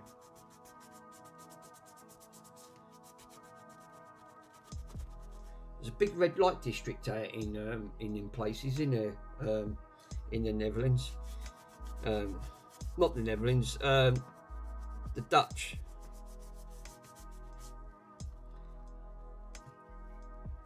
Oh, look at that. Look, that's gone rock hard, that is. Oh, yeah. The bike lane. Yeah, never go in their bike lane. Yeah, thanks, bud. Yeah, I found that out. We nearly ended up in a punch-up out there, and that was our first day in. We was going to... It was all part of the D-Day landings what we followed, so we had to walk. What it is, they got a little tiny bike like lane where you walk in, right? And if they've got a massive bike lane, now in the bike lane, the motorbikes are allowed to drive in it, right? So the motorbikes and all the push bikes drive in this massive lane. For the walkers, you've got the most smallest fucking lane going. You've only got to walk onto that white solid line and go on the bike lane. Not only do they ring the bell, they will stop and fucking give you grief like you wouldn't believe. So absolutely, I am not kidding. And I've got it on. I've actually got it on film. My friend, I thought he was going to smash one of these. He was going to smash one in the face. He nearly started a row. This bloke stopped. He was saying something in Dutch, and he fucking went. He went ballistic. He said something in Dutch. We didn't speak Dutch. We could only speak English. Obviously, we didn't understand Dutch and he didn't understand English. So obviously, all we was doing was just doing reactions. We was all standing there laughing. I'm going, go on, punch him. We didn't go back. All we heard was, fucking, I ain't coming back to this poxy country again. I'll be glad to get out of it. I think, well, I totally agree with you there, bud. There's fucking bike lanes everywhere. Not only do you get knocked over, they ring the bell and they give you the action saying, go on, move, get out of the way. And they're pointing that you've got to walk on the walk lane. Absolutely, I found it hilarious. But my friend didn't find it hilarious. He really went into one. But I won't go back there again. No, I totally agree. I won't go back definitely there. I'd go back to Germany. I had a warmer welcome in Germany. Really lovely people in the Germans. Even at the camp. We didn't speak much. We couldn't even speak a word of German, but they didn't speak a word of English. But they made us such a warm welcome when we pulled up. These big thick Germans pulled up on these big Harley Davidsons and the old Honda Goldwings. And the Germans they're really friendly, and I can't stress enough. And I'm not making this up. I have got this on there. Stuart, didn't know you was in there, my friend. So yeah, the Germans they are really lovely people. They're much better than the French and the Dutch. So I'd say to them to stay away from them countries. You're not going to have a warm welcome on that front. But the Germans, 100%. They will make you feel like they're their own. And there was about 4 big Germans come on these bikes. When we was camping up near the Rhine, they actually turned around and said they pulled out crates and crates of beer. Big chunks of meat. I'm a vegetarian. I don't eat meat. at the end of the day. And then they're saying, you come, because they tried to make an effort. We said thank you. Obviously, he didn't understand the word thanks, but obviously we shook his hand to say thank you. He was giving us all his beers, his meat. I ate the vegetables. Obviously, I'm not a lover of meat, so I can't eat that. It put me off. So I said that. And he no, eat. But he obviously didn't understand I'm vegetarian on that front. I went, I'll pick the vegetables. So we had all his meat, vegetables, all the drink, and he didn't want a penny. He literally didn't want a penny. For the 3 days we was in Germany, didn't want nothing. We give him a few euros anyway to say thank you. But he shook us hand, and he made. But I had such a warm welcome that day, I tell you. I said, bloody hell, why couldn't no one else do that? That's a country you want to remember. And that's why I've always said I'd always go back to where we stayed. Beautiful place. Absolutely spot on. You know, the people out there are so friendly. They really are. Please ask beautiful old windmills. Yes, I didn't see any windmills. That's one thing that I didn't see. Oh, Rotterdam. No, I don't think I cut through Rotterdam. Obviously doing this. It was the 30th. Well, put it this way. That was the last trip I had. That was over 12 years ago. That was the 35th anniversary of the D-Day landings. So we started off of Calais. Obviously we met up at Calais and we went over, and then we started off the actual part of the trip started off at Dunkirk and then went all into Germany. Yeah, but that was really, obviously that was fantastic. I couldn't stress enough how great that journey was. In total, I think in total it's 1,000 miles in total for that whole week. We done 500 going there and 500 going back throughout that 1 week. No, it's hairspray. Yeah, it is. No, it's cologne. Look, no, it's not. It's not cologne. Yeah, the D-Day's landings. Lol, it's a leg pulling. Yeah, you were at D-Day landings. Yeah, it was. Yeah, no, believe it or not. No, I wasn't mucking about. I've actually got it on film, and I can prove it. That was over 12 years ago. That was the 35th anniversary. Obviously now it's past 50, so it was a little while ago. At the end of that thing, because they do an anniversary every 10 years. So they do exactly the same thing. They throw on the same thing. So all the royals go up to a place in France. They meet up, going to the war memorials, and that's where we do it. That's what we did. We followed all of we followed the French and the Germans. We actually followed them in troops. So that's what I said. That's what they was laughing at. They went, hang on, his car's not a bloody... that car wasn't in the First World War and the Second World War. They went, because it was a number of wars, so it weren't just dedicated to one. But yeah, absolutely great. I really would recommend it. You've never done that journey, go and do it. So going camping is fantastic. I couldn't do it now because my fucking back hurts. Oh, not now, my back's like a kangaroo. So no, I obviously couldn't do that today. That'd kill me. It's bad enough, and I don't think I could ever do a 1,000-mile journey again. You know, obviously I got away with it over 10 years ago. I can't do that now.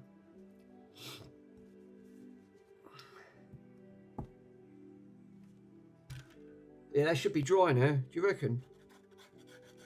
I think you're right, bud. Look at that. Do you know what? You know your drying times, didn't you? You're spot on.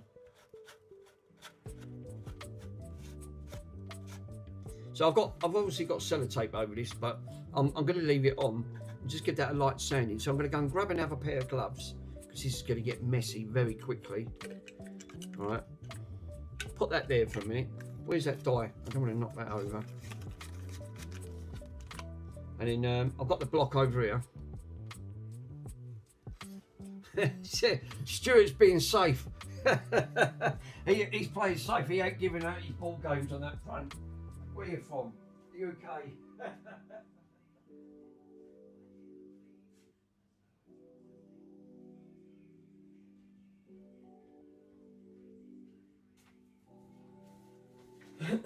Okay, no, I'm not going to get through these gloves. Stuart don't want to give up his location. Respect. You don't want to give up your location. You don't want people in Leicester, particularly though. Leicestershire. You're not too far. You're not too far. I'm not far. I ain't been too far from Leicestershire. Hertfordshire I went up to go and pick that other item up. So Leicestershire, Hertfordshire, all in places. They're not too far from me. You'd never like giving up. Never give up. Never give up your support on here. I don't support the football. So yeah, what we do, we're going to use the cologne, right? We're going to go back to the cologne issue, and we'll give it a smell.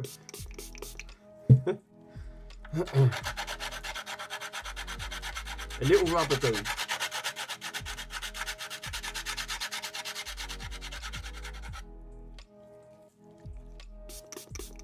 I've got a mixture. I'm not a football lover myself. So you and me both, my friend. I don't have time for football. Rub.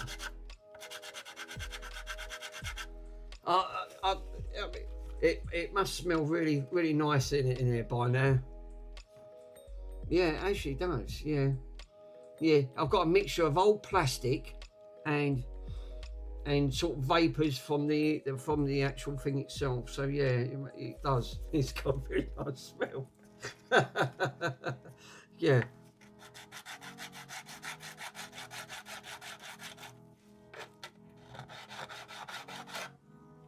Dog farts. no, that's yeah. Well, I've got enough for him behind. Obviously, I've got that big monster stuck behind me. I mean, he's obviously enough to. When he farts, mate, he farts like you wouldn't believe. Comparing, I weren't going to get no more bloody dogs. This dog got put on me. Purely, I did say to the bloke over the road, mate, I've only just lost my other 2 dogs, and I ain't got time. I'm busy. Like yesterday, he screamed. yeah, don't sniff that too much. It's just that you might get another clip of you falling off the chair. Oh, don't. I was embarrassed. Absolutely embarrassed on that front. Fucking unbelievable.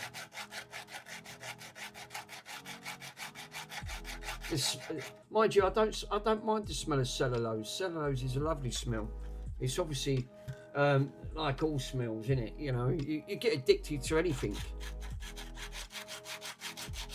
I'm gonna rub this ever so slight. I'm not going mad on this because it's still a little bit soft under it. But I want to feather it out. Just want to take the roughness out until it sets, because I don't want it setting completely. But it's true, Pico said you might have to do a third coat. I will have to do a third coat. Put a third coat on this. But this will be restored. This will look alright. Hey, it's not this edition now. The cellulose, it contains lead. Oh no, fuck. That's it, I'm buggered. You good shit. You could have told me that earlier on.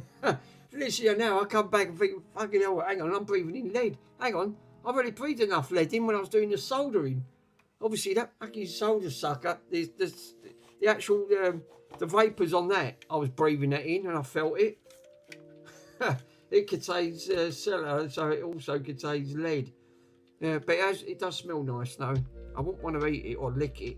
I wouldn't recommend that. Okay, down that road.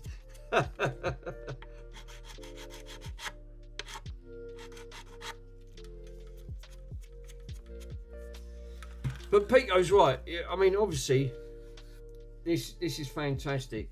It's definitely done its job. This little stone is absolutely, and if you have a look now, you can actually see that stone is now, look, flat. Which before, when I was doing it up here, can you see what it's done? Before, when I put it on that corner, there was a lip. I've got rid of the lip. So you've got to persevere. This is why restoring takes its time. You just need to take your time in restoring it.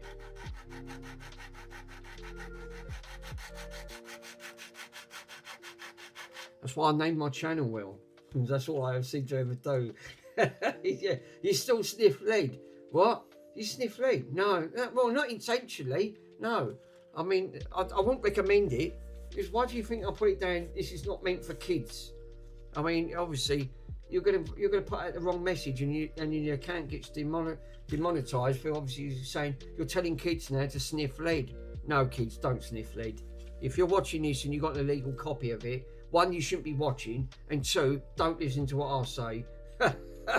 You need to pick a place where there's sandpaper, so you can sand the whole area. No, what you're better off doing on small areas.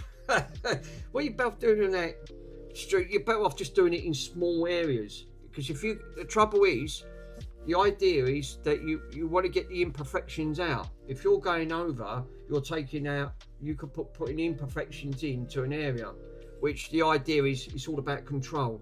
So this is reasons why I'll always end up liking working for small areas, like just very small and just ever so light.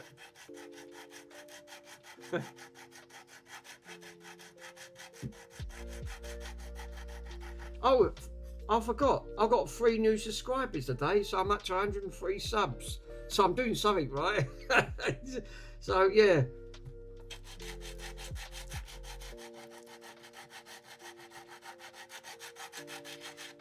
I think I blasted poor Russie's headphones, because he's got headphones on, hasn't he?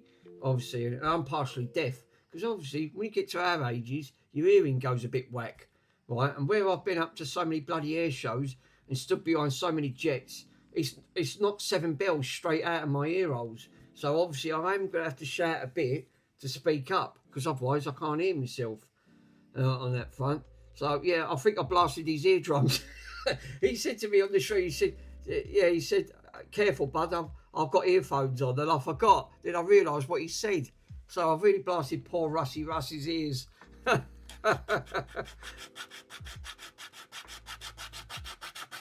went to RAF Lakenheath, and the great air show that is. It's one of the biggest air shows they put on once a year. I go to the military shows, the ones in Kent, the big ones.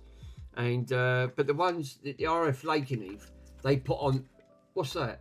That was it's an air show. It's a massive air show that they put on at Lakenheath, and they have all the It's an American Air Force base, right? So they have all of the like the jets up there, all the American jets, like the F-15s, which you're never going to get to see.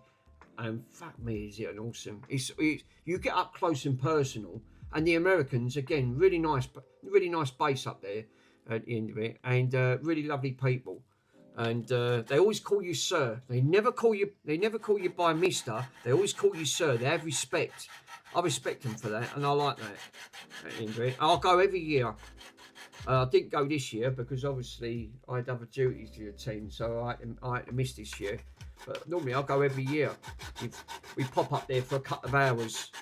You ain't even got to pay to go in, because if you go round the back of the airbase, there's a massive opening, and that's when the jets take off. So you can get to see all of the jets take off with their afterburners on. But I'll tell you what, put ear defenders on, and that's what's fucked my ears up. It literally has. It's fucked my ears up, seriously. The jets are so powerful, it's unbelievable. You know, thousands of pounds worth of thrust from about a mile away. You can feel it. You know, I forgot that museum I went to. But yeah, seriously, if you've never been, go. Absolutely, I'll recommend it. We know where to go now. We don't have to pay to get in to watch all the jets taking off. There's not many people know where to park to actually call it. But yeah, I'd say you get to see all the jets taking off from the back, and you see all the full afterburners going on.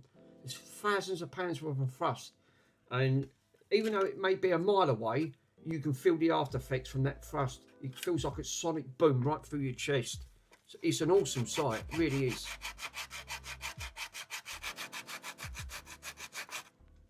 I love it. Yeah, that's why I like going there. It takes us about an hour getting up there, Lakenheath. But they do it free. But otherwise, it's going to cost you about 20 quid getting in the air show. Why pay £20 to go in? We can stand out the back and watch it all for free. We take a packed lunch, flask. We sit up there for a couple of hours.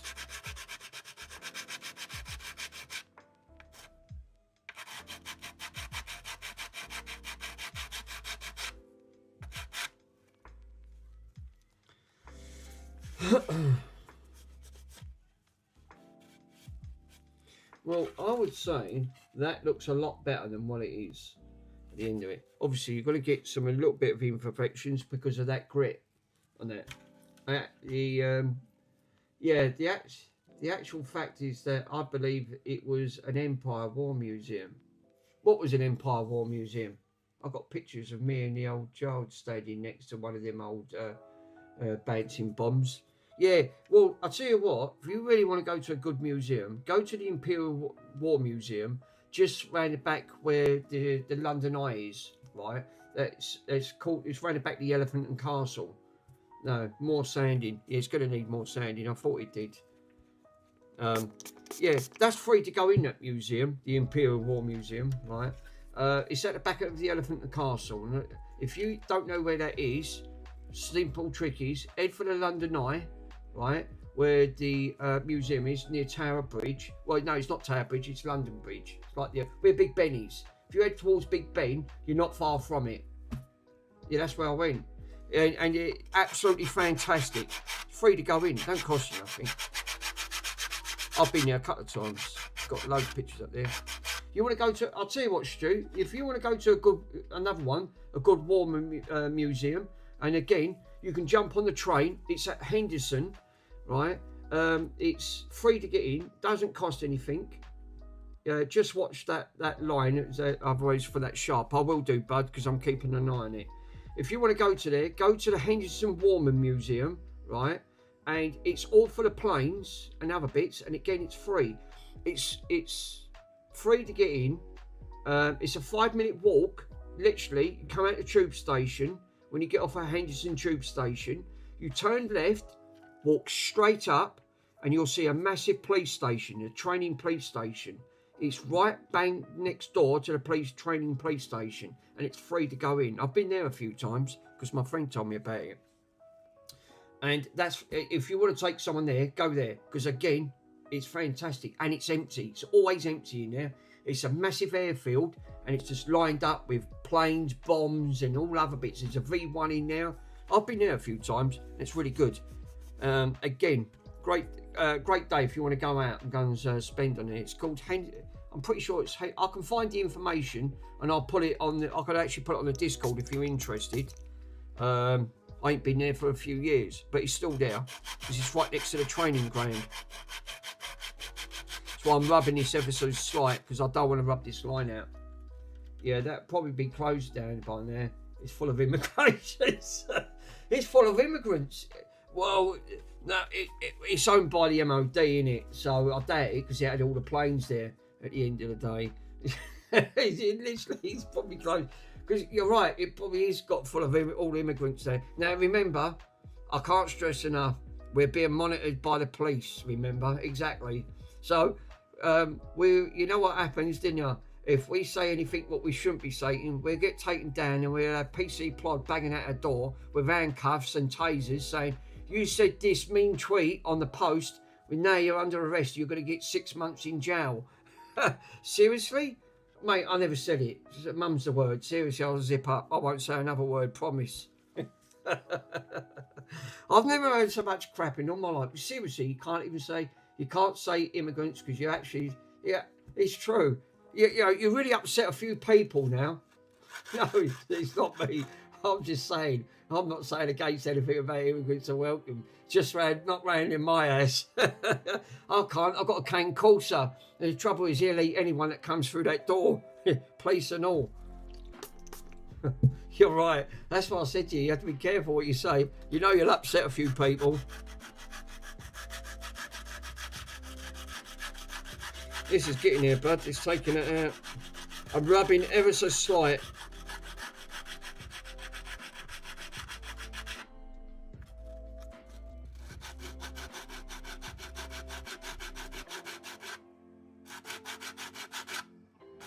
The water helps. There's a few little lines in there, but that's the imperfections it's showing through. But you can get them out.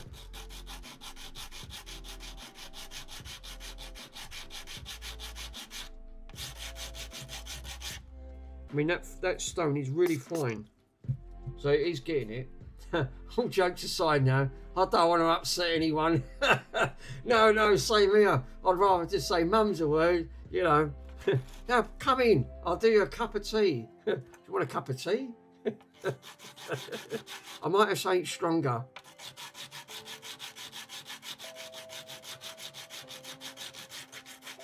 It sounds like a scene out of Eddie and Richie, you know, at Bottoms, isn't it? He says to the gas man, you want a cup of tea? I think Bottoms is my all-time favourite. I love them too. Adrian Edgman and Rick Mel have absolutely killed me every time.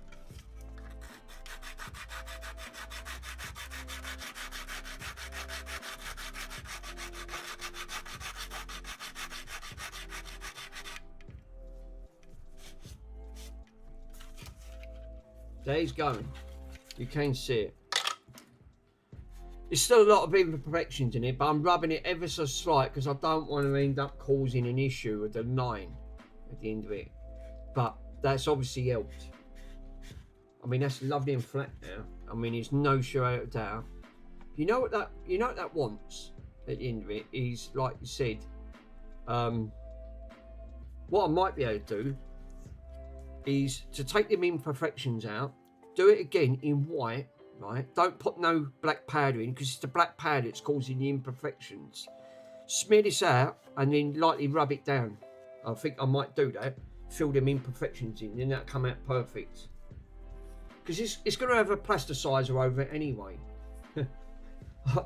I've got it for my dad. Can you do? Can you remember the scratching and sniff box sets?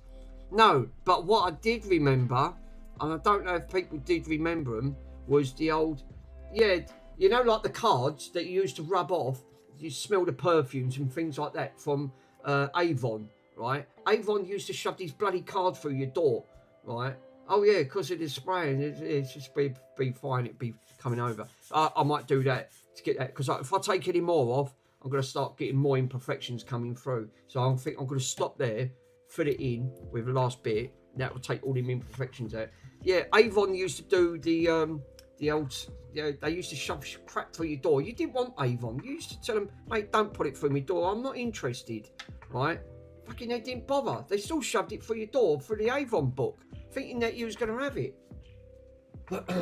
But yeah, actually, and then they had these little scratch sniffing ones. You used to rub them off and then sniff them. But it did make me laugh. Right, let's go and grab a bit more cardboard. I think we're nearly there, and then that should finish that off.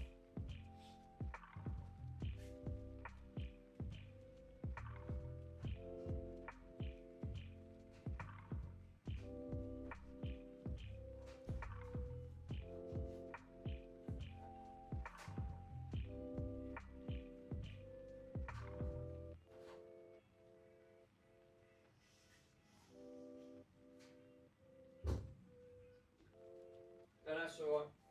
Got a bit on there. Bloody Avon. Like, Avon got on my nerves in the end. In the end, I just ignored them.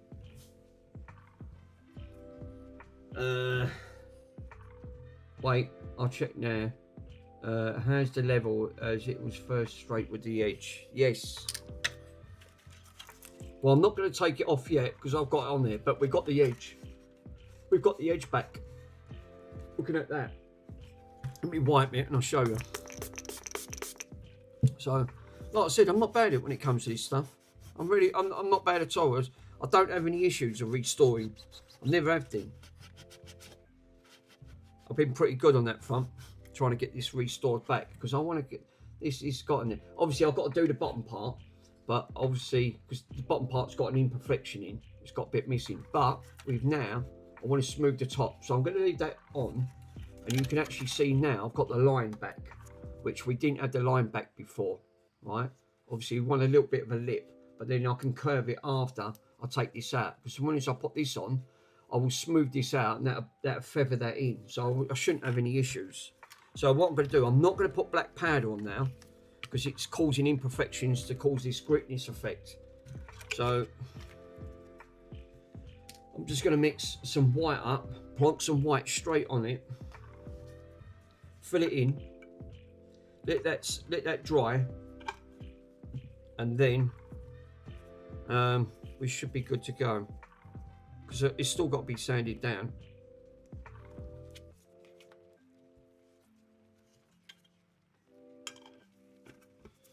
Good stuff now. So I'm glad you mentioned that, because I'll tell you what, I've had a much better finish, and once this stuff goes, that's it.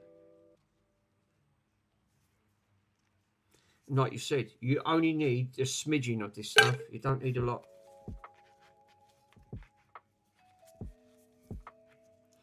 Again, made too much up, but it don't matter. Rather have, and that was only a small bit.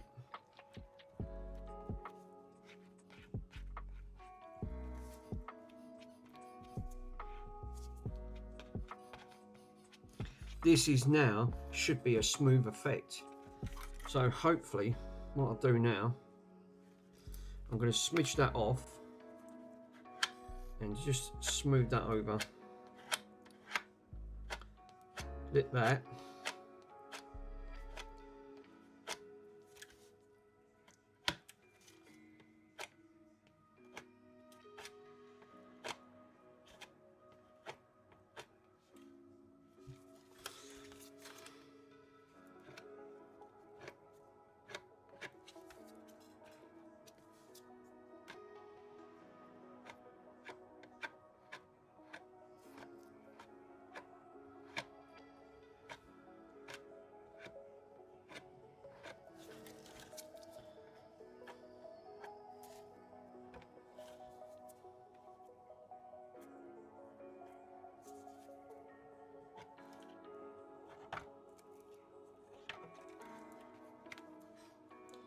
I think that's going to do. I'm going to leave it there. So what I'm going to do, I'm going to leave it exactly, filled in all the imperfections. Obviously the tape is underneath, but I've filled in all the imperfections now. So I'll get that time to harden, and that should then act like a filler. So again, I'm not going to go mad with it. It's like a stain. It's fucking, it does come off, but it's not. You don't want to put too much on it on. I can totally agree with what you're saying. You'll have issues of trying to get this bloody stuff off. Lucky enough, I'm going to give it a high growth, a little bit of polish on that front. Gonna lit that filler.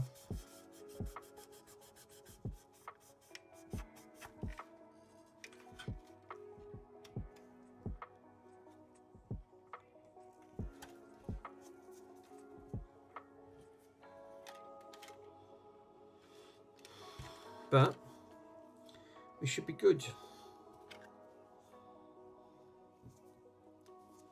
Yeah, I'm glad I put that towel down now. See what I mean with these? They're fucking messy. It's messy as hell.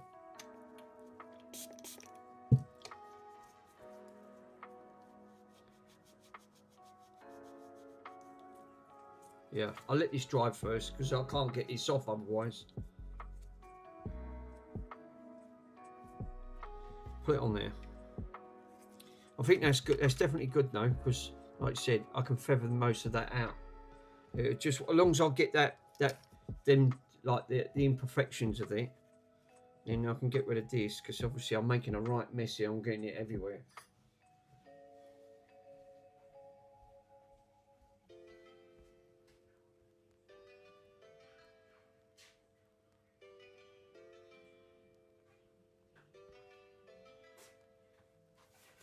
I'm going to have a pair of gloves, I think.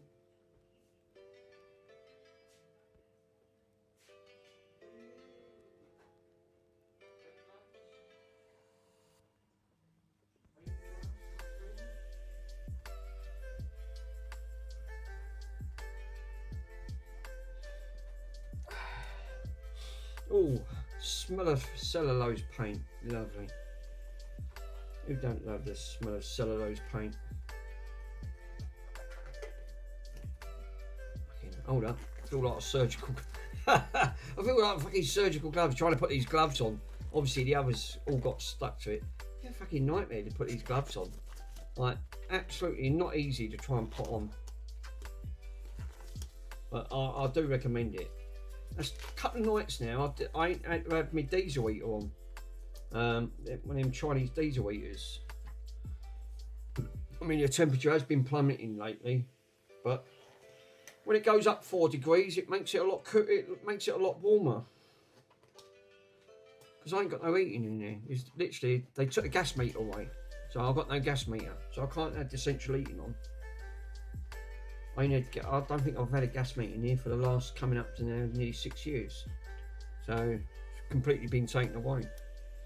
So if I want to buy anything, one, I've got an electric shower, right, so I can still have my showers. If I want to buy anything, I just use, I bought a camping stove and a 5 kilowatt bottle of gas, camping gas.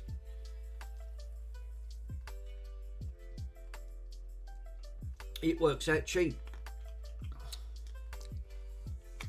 The price of the gas and electric price has gone through the roof. It's daylight robbery.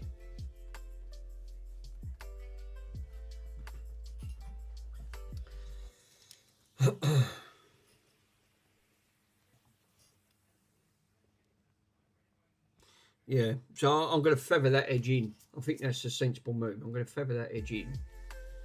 I'm going to have to order some more of this though, because this is really nice on your hair. At the end of it, even if you ain't got no hair, just spray some on. It really makes it smell nice, and it lasts for hours. This cologne, obviously, like even if you've got a tiny little bit, or if you're near enough to completely bald, just spray some on. You'd be surprised how nice that smells. You don't have to get a lot of compliments over it. Just open the window. I can't, I'll have all the bugs in.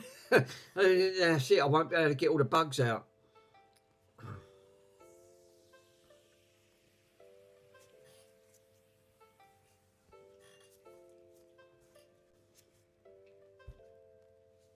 Obviously, this is going to take a lot longer because this stuff is obviously like got the other bits on it. So obviously, I've got to put that to one side. But that's how I've got it for the time being.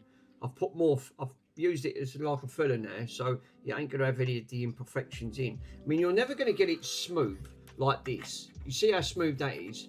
Now look at this, right? If you look at the, I don't know if you can see the imperfections. But you're not going to, I can see imperfections in there. So it's never going to be smooth. But you've got to try and replicate that as smooth as possible. All for the sake of one fucking idiot drilling an hole and using hot glue and resin to try and put that in, right, at the end of the day. So like I said, hot glue does come in handy, but obviously you're never going to get that back looking like that ever again. So that's going to be a no-no situation. So while I'm doing that, I can get rid of, let's get some IPA.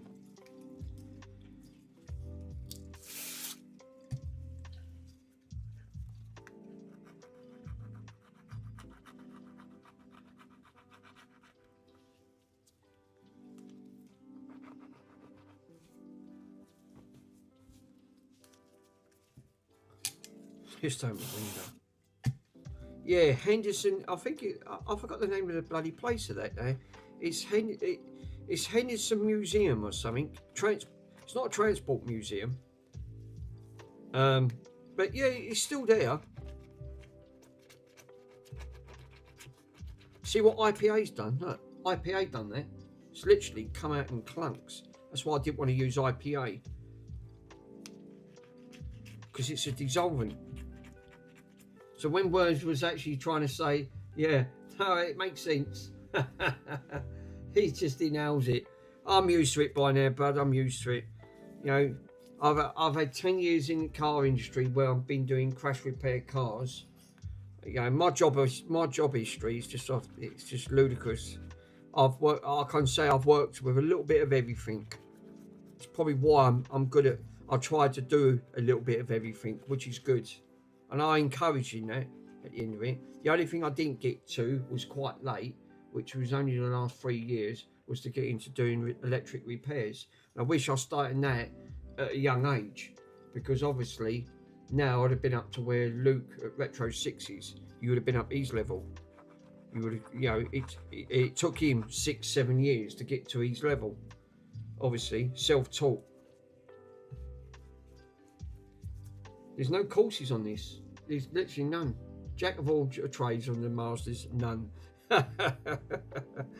But yeah, you got to. You know, there's no point being. I mean, look, you can only give it a go, right? My motto is, and my dad was saying it's the same thing, bless him. He used to say, how do you know what you was good at until you try it? Well, he's right. Give it a go. You never know what you like until you give it a go.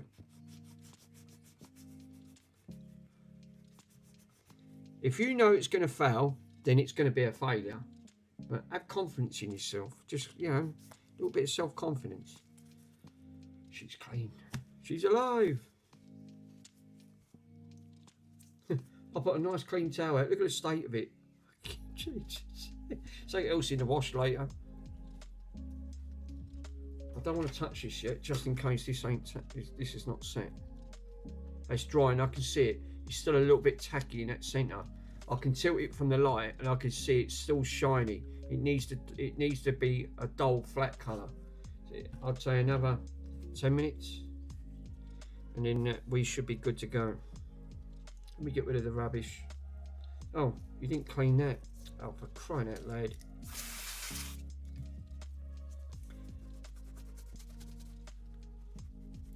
Anyone seen any top celebrities? I've seen two when I was in London. I see Mel Smith, miserable sod at the end of the day, and I see Stephen Fry, and he said hello at the end of it. That's all I've seen. Stephen Fry, he's a lovely bloke. He's really nice. And I said to him, hello, sir. He said, good day to you, sir. He said, I hope you enjoy the rest of your day. I always remember it. I was at Tottenham Court Road. That was back a few years. He was just walking casually up Tottenham Court Road. And I think he was going to a bookshop at the end of it. Talks very posh.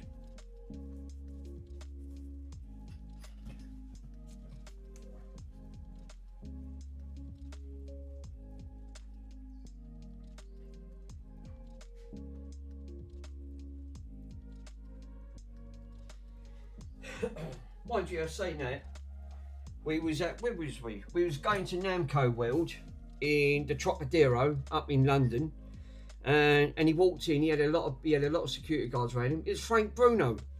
I knew it was him because the size of him stood out like a sore thumb, and his laugh. He always had that famous laugh of his. Yeah, always made me laugh. That did.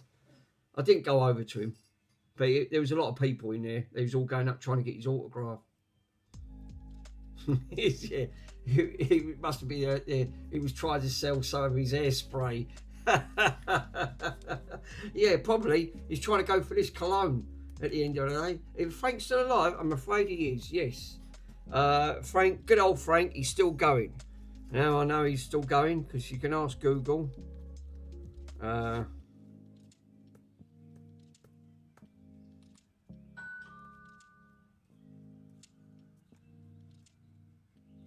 How old is Frank Bruno?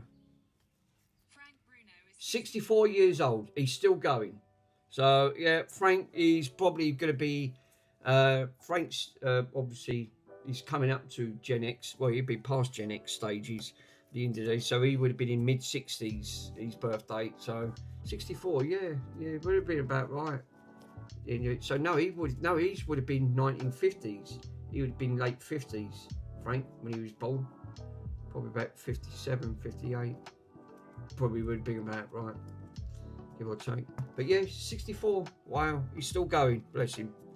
I didn't ask for his autograph because there was too many people around him. That place ain't even near there. They got taken down. That was a shame. I used to like going there. I want to get this gaming chair out, but I can't get to the bloody bag and it's all fucking junked up. I want to test, what I wanted to do is test that PlayStation steering wheel. She's alive. It's a little bit tacky. It's getting near enough there. I'm not getting nothing coming out, but ever so slight, just ever so slight on that front. We're getting there. Fucking glad I didn't use that. It was IPA. No, I'll be taking it off, not putting it on. I thought, oh no, quick.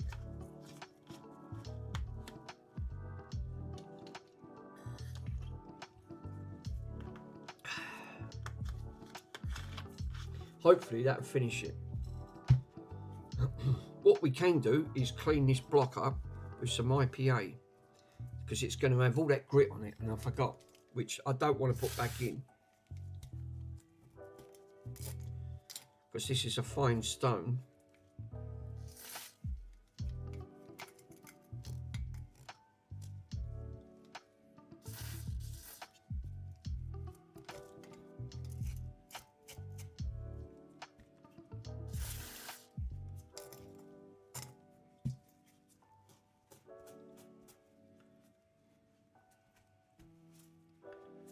Yeah. So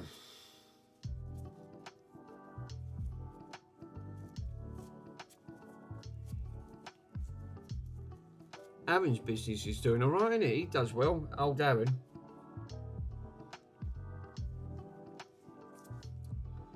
Is this done yet? I'm worried about putting it all on this fucking shit on here. There's loads of it. Let's see if I've got a nice clean cloth to put that back. I'm really not happy with that. Otherwise, I know what's going to happen. It's all going to go on that bloody... It's going to go on the other underside of it. Let's take this out. Put that in here. I think I've got another one. Let me go and grab it.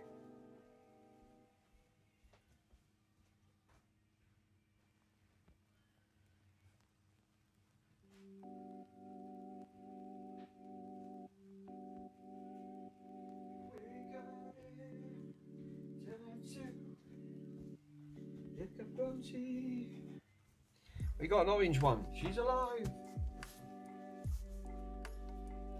Your mum's other. Oh no, your mum's other one. It's on the stone. It's quick, hide it.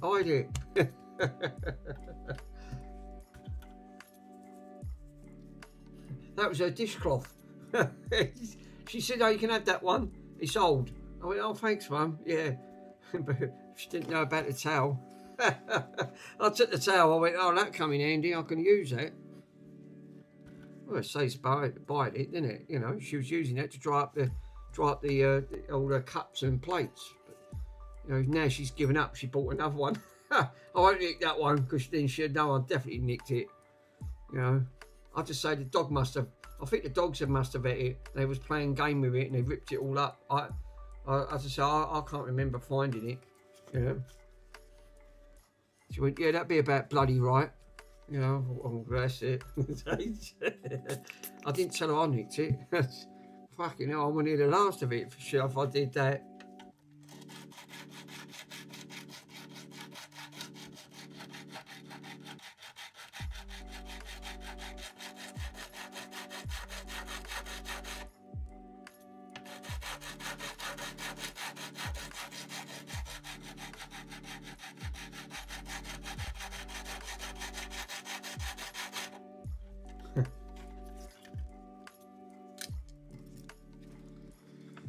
Oh, the lovely joys of blending all this in.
That's definitely helped. 100% that has helped. Obviously I've got to feather it out here.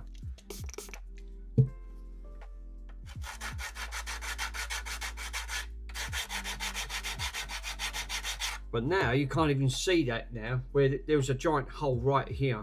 You would have seen it. You can't see it at all. So to me,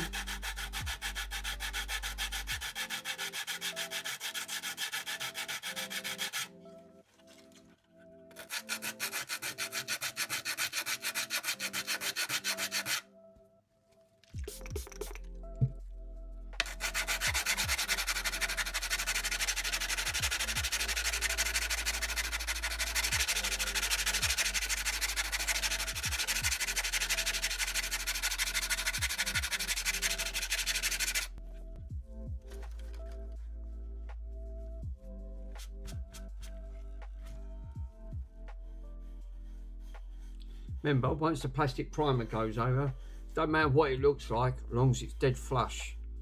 That's all that matters. That's what I'm more worried about.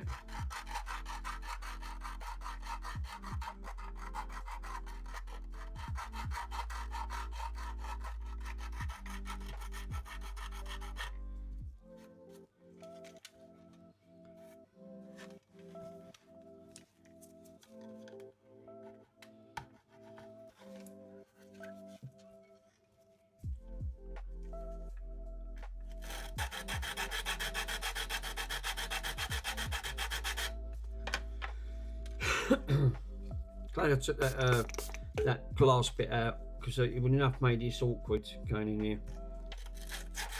Just even doing a restore.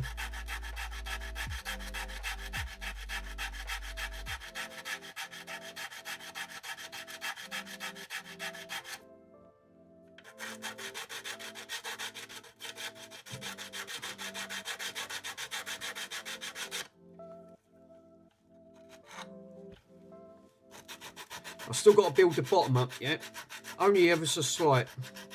The top part's the most important.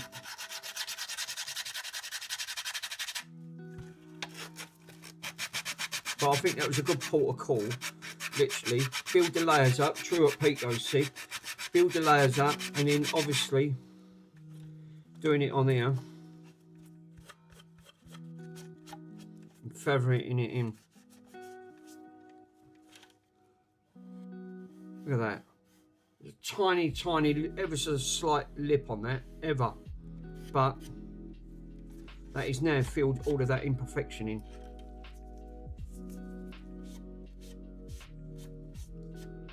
Got a little bit here to do. A little bit at the top, just up here. That feels like they're smoothed in, but I can fill it. You can fill it with your thumb. Got a little bit of imperfection here, but it's now filled all that imperfection in. So yeah, that was a good shout out. That was definitely. So let's concentrate getting that out. Now this is where I'm going to rub ever so slight at a diagonal angle. And then rub it at the other angle.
Near enough out.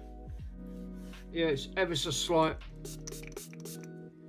Ever so slight. You know, I'm really nitpicking here, but the filler will help once that primer goes on.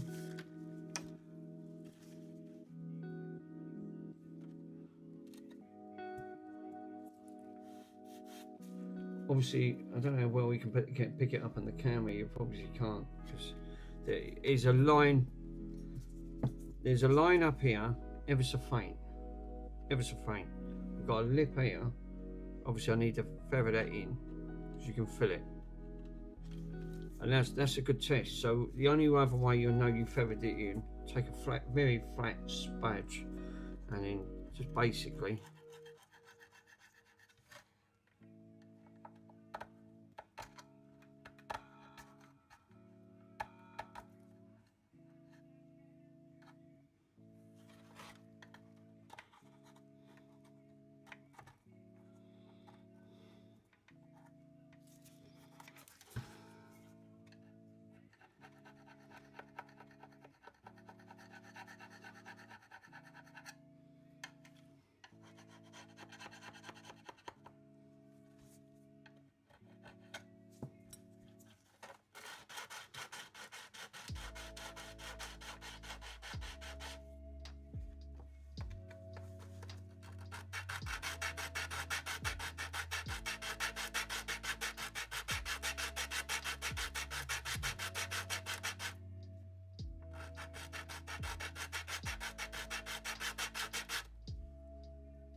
that looks better.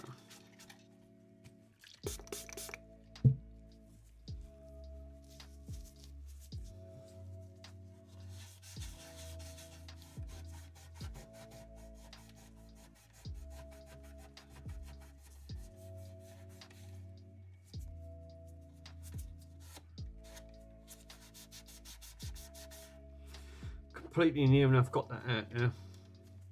That's completely feathered, and that's so much more feathered. So the only way I know, if I put that on there,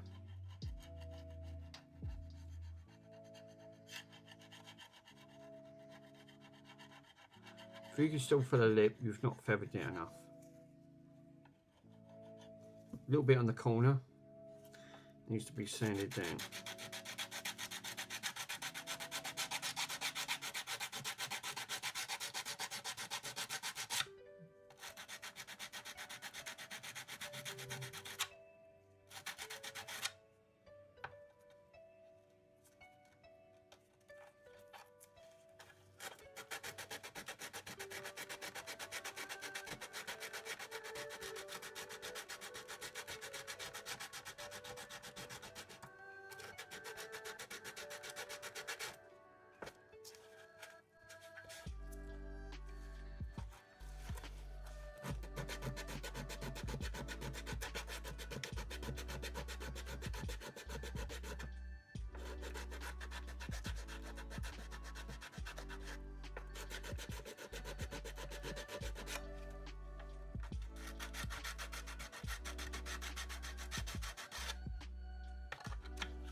A little bit of a lip up there.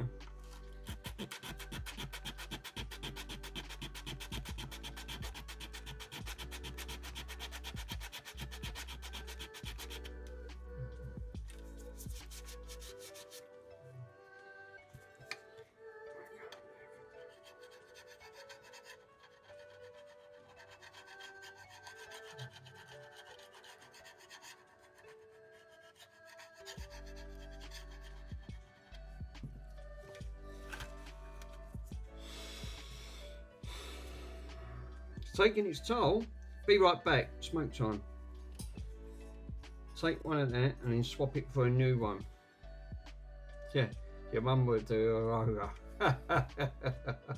On the stone. So I think that's what I'm going to do. Keep rotating this round. Actually, the only thing I didn't put on the live docs was, let me pick window live chat panel.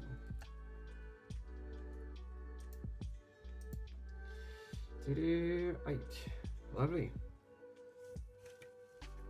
So it looks like now, obviously I've got the bottom to do, but on there look like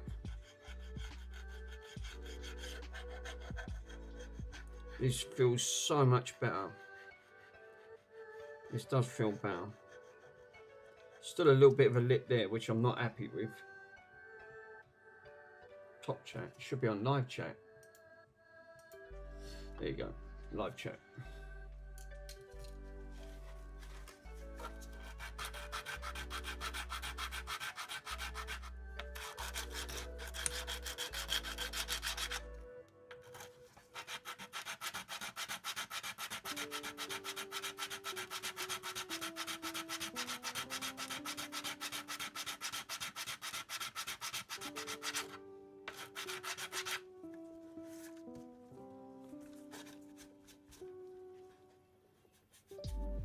That's better.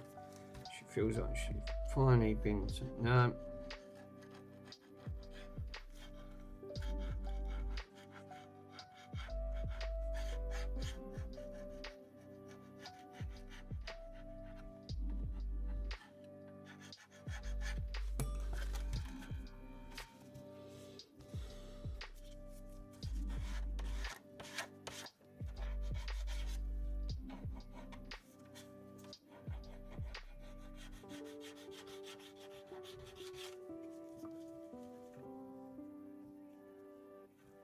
Pico. I've done quite a bit on that. Yeah, it looks like there's a little lip on the top edge of that. Yeah, up here. Yeah, on there. That's what I was thinking. But when I run me spatula for it, and this is really thin, right?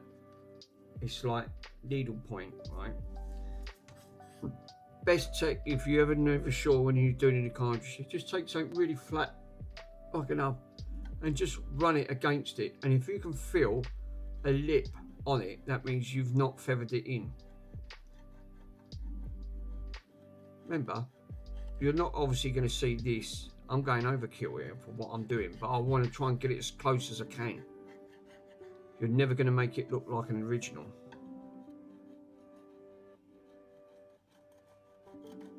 That is why, like right there, I can feel a little bit of a resistance. Just right on that side.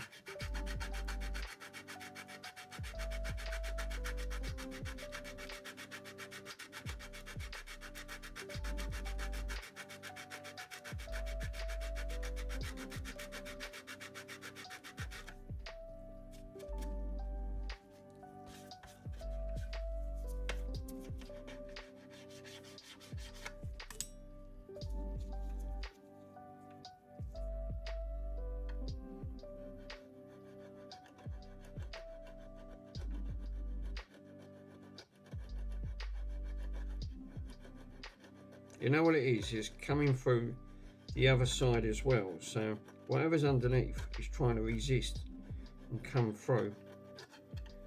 And that's what you don't want, because it's going to break up like the Kia.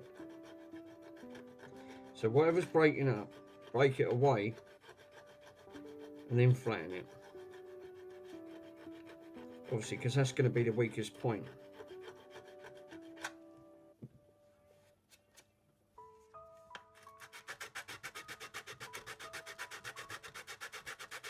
So I'm not giving it no water. So I want to feather down as much as I can. That's where it's not bonded properly. That's why it's breaking away, because it's not bonded, which you don't want. You see, this is no different in doing a car repair, because obviously the thinner it is, the weaker it's going to get.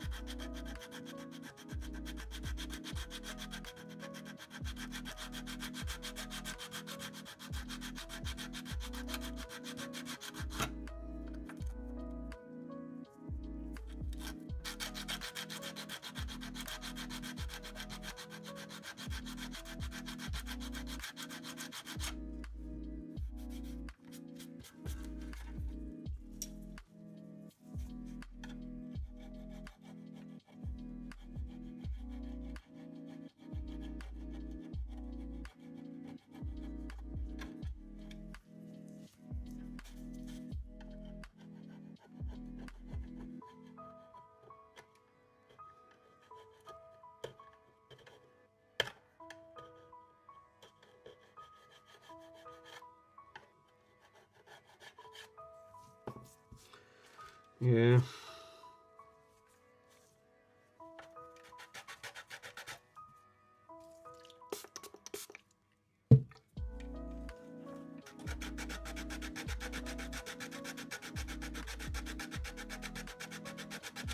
The rest of it's alright. It's this bloody corner, it's giving me a egg. This is why I'm gonna...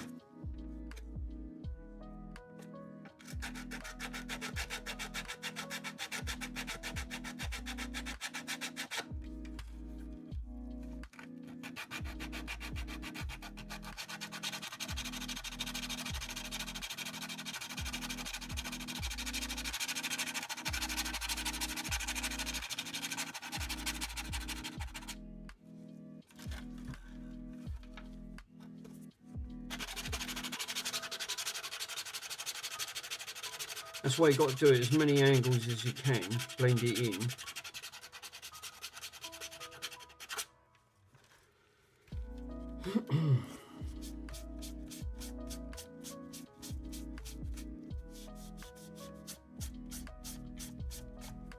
Then you'll find the strongest point.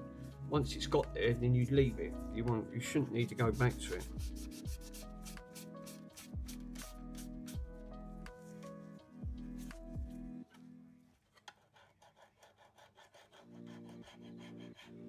That feels better. Yeah, it feels nice now. I think I'm gonna leave it there. I don't want to take off any more. Brushing ever so light.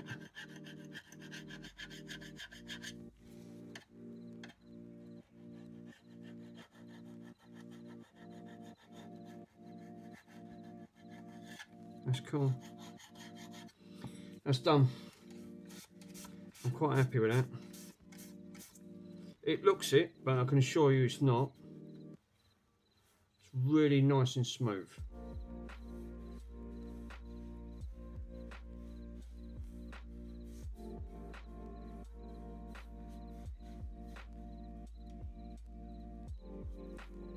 Obviously I can't tell with gloves on, because gloves also give the full sense. Yeah, that's all nice up here. That's perfect. This is all right. This is all good. The only thing I'm not happy with, which I can feel a slight edge, ever so slight, right on there, where this is, because it's built up a bit. So I think gloves off time, because I ain't got to put no more on. I've just got to feather this in. This is the only issue I'm having, which is right.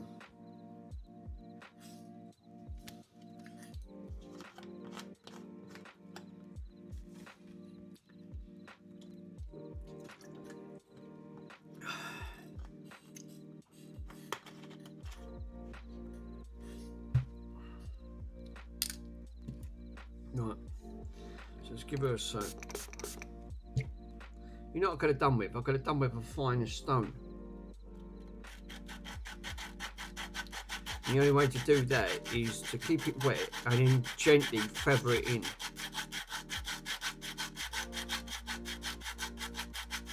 Charles. Is it Charles? Yes, it is Charles. How you doing, my friend?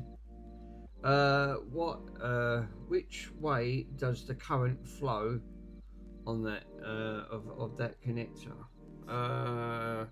What on the? What you on about, my friend? What you talking about, the wires? You mean? The way you connected it? No, it's all right because it goes this way. I've marked them all off anyway on the board. So, right, it holds up. I was just holding up a joke banner. Here, nice one. Good. I'm glad you're in. It's nice to see you, as usual.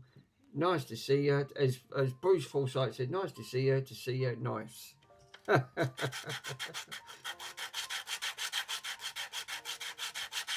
you know what used to make me laugh? Which was I also always loved Larry Grayson. Shut that door. You know, the Larry Grayson game. You know, when he says, "Oh, shut that door," because he was camp as anything when he absolutely crapped me up.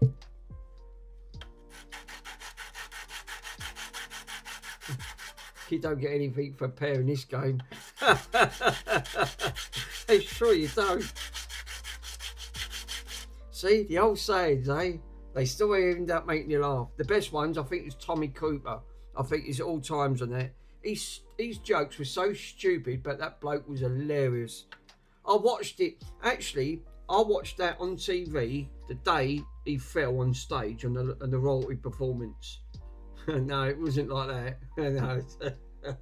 Yeah, where he, you know, he was doing the live royalty performance on there for the Queen, and then he collapsed live on stage. We see it like there must have been thousands of people watching because it was broadcasted on the BBC.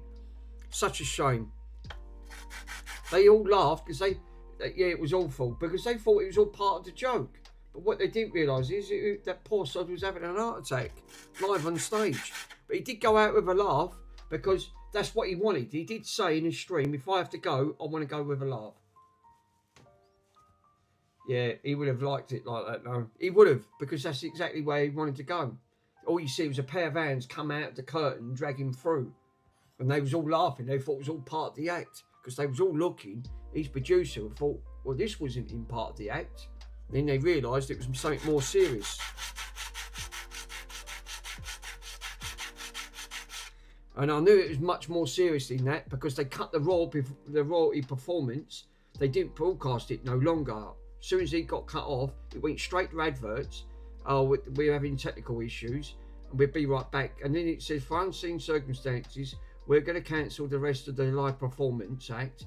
And they put a film on instead to counter it. So they didn't even finish the royal performance on it because obviously it was much more serious than what it stated, which but it was such a shame. It was like you said, he was a legend, that geezer.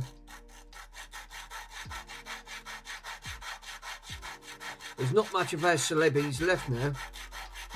Mind you, the only one that's still going, and he has me in stitches, is Mike Miller. Absolutely legend, that geezer. He's funny as hell. I've liked him from day one when I watched him in the early 80s. At the end of it, he looks like Max Wall with the long hair, with the bald top at the end of the day. But it's the fucking jokes he comes out with. Absolutely kills me.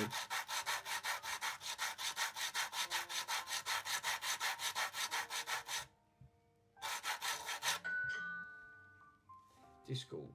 Pico's put something up on YouTube.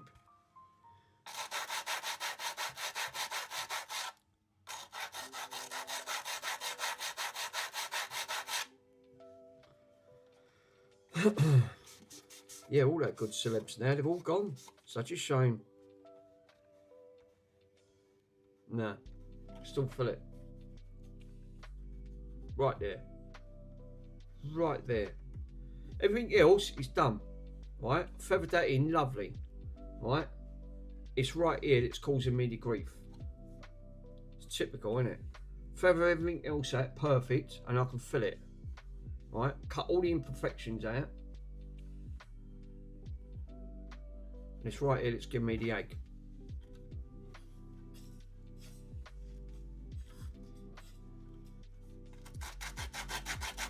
Yeah, Mike Miller. I can't believe he's got to be in his 70s, late 70s, and he's still doing the jokes. He still comes out with the one punches and in his lines. He absolutely cracks me up.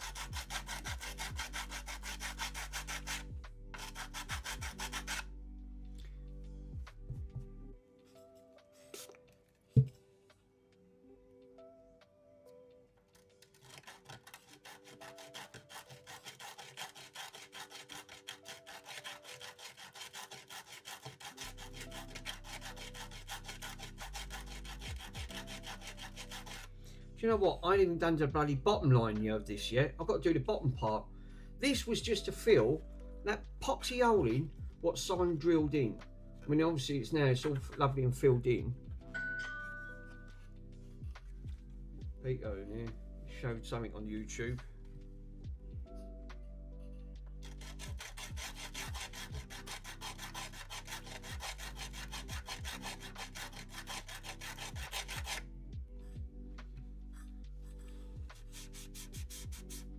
It makes me laugh. Stuart made me laugh. So one said, "Where are you from?" He said, "From the UK." He gave, well, it's true. You are from the UK. He didn't want to give his location.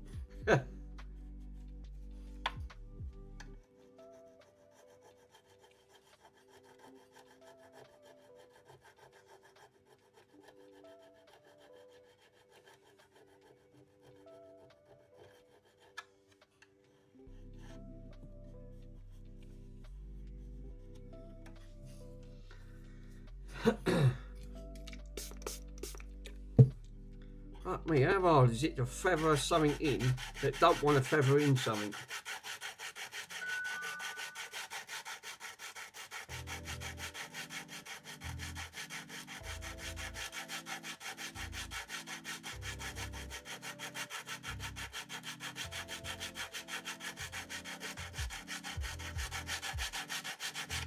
You wouldn't think a retro restore would take so long to do, but it does. You can't rush something like it when you're trying to do a major repair. You can't buy the cases for these, so now you've obviously got to try and make something up and fill it all in.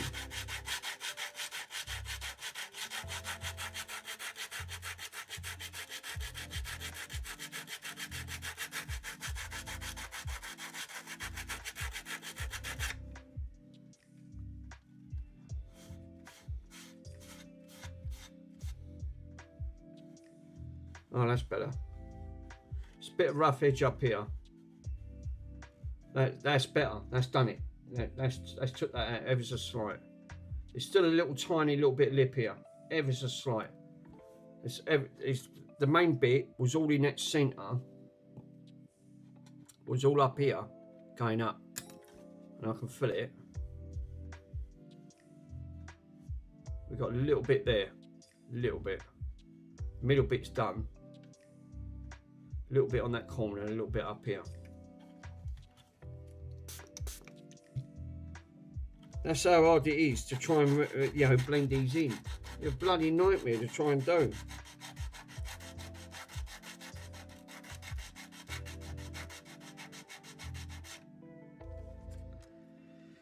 That's why I don't like doing restores too often.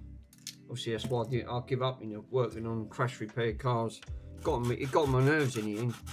It was notorious. Sanding, prepping. It took hours.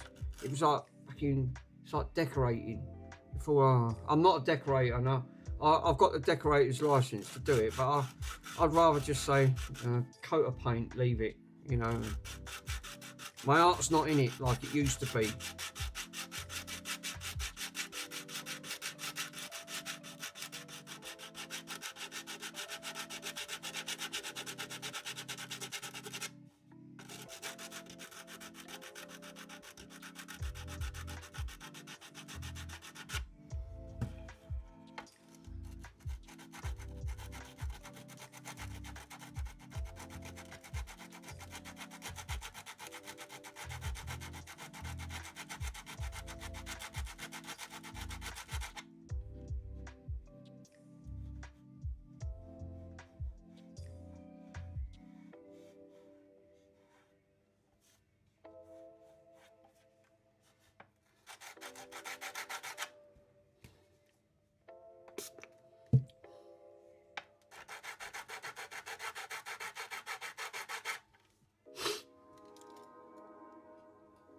Message retracted.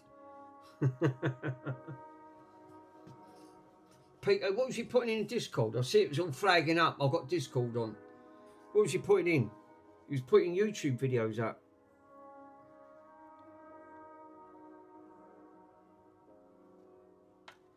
Charles is in the house.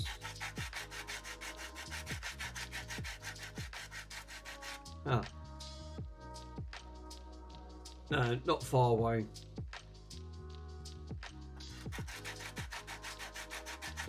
We are getting there. Just one video. Oh, right, okay. What it is that feathering, right? The old part has come through, right? I've feathered everything else around there, buttery smooth, right? No lip, nothing. Got to this bit, it's coming through. This is why you have to be careful when you're feathering it in.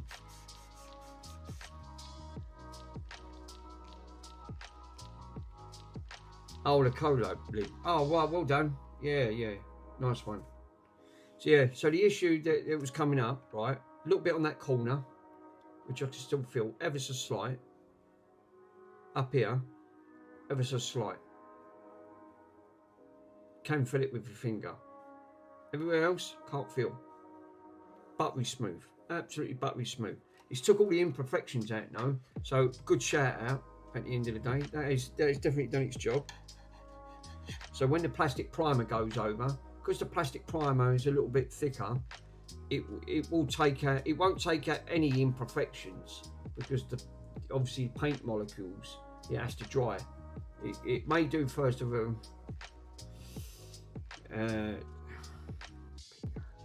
Tech repairs. I know. Do you know what? Pico done that, right? How cool was that? Right? He's obviously used an AI system to actually do it.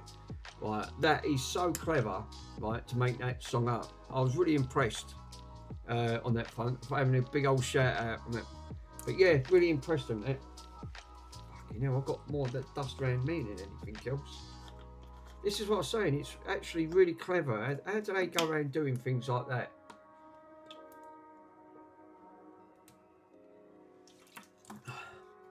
Fucking hell.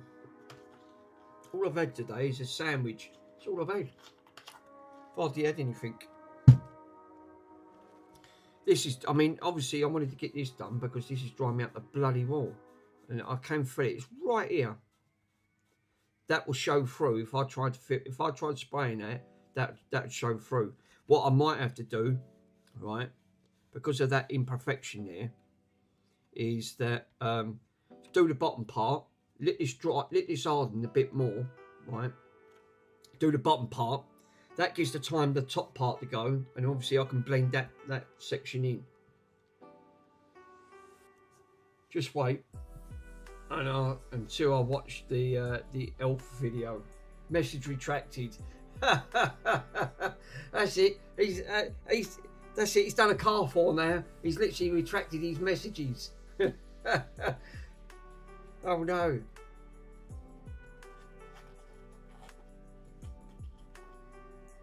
What's he watching now? He's watching Zoe.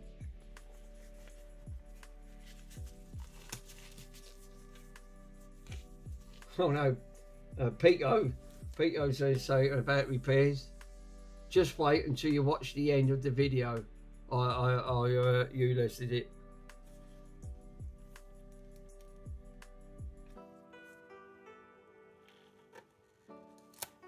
Right, so what I'm going to do, I'm going to take this tape off, right? Even with that tape on, do you know what? Absolutely spot on with that tape.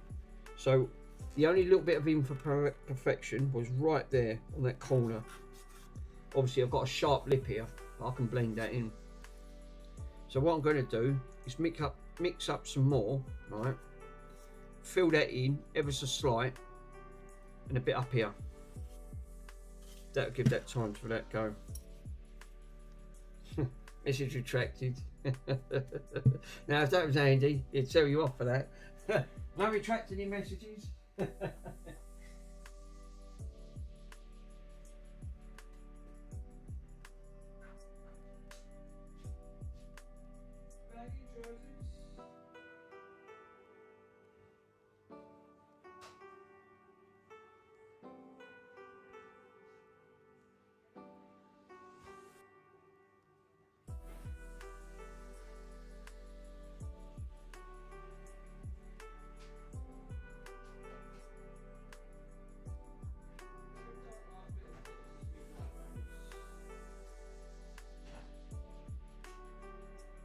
Trousers.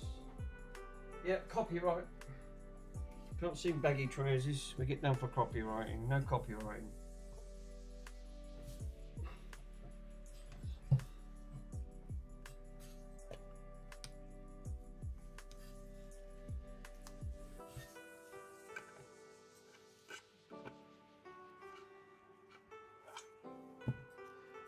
How much have I used of this stuff? Oh, it does pong and ink though. That's all I need. Ever so slight amount. But I don't need a lot of this stuff. I think that'll do it now.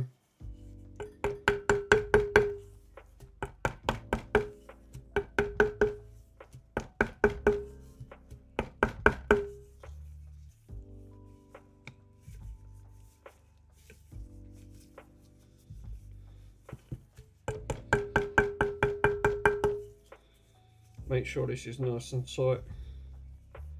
This ain't.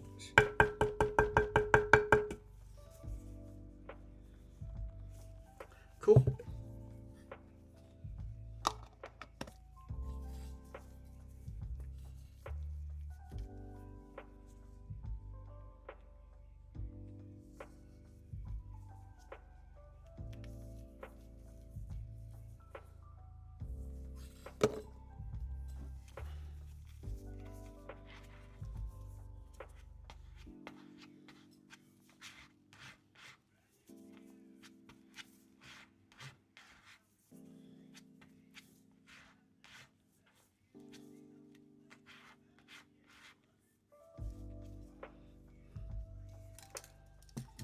Right, first things first, let's build that lip up.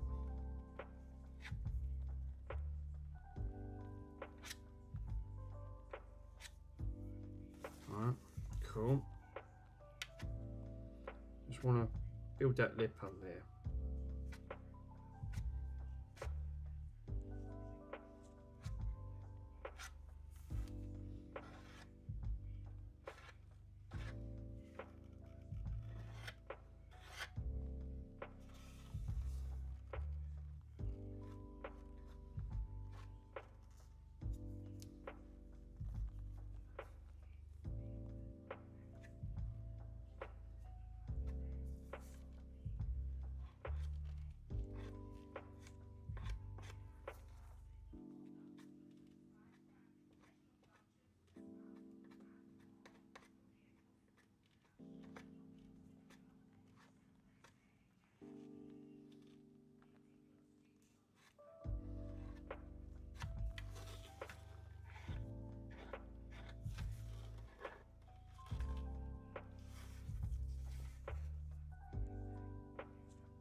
Cool. Okay. Okay. I'm glad I put these gloves on. Where's the IPA?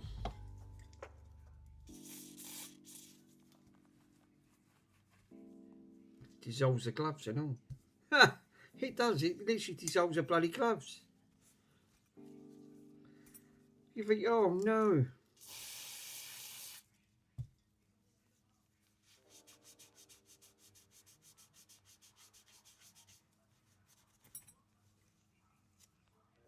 It's sticky. Ugh. It does stick well.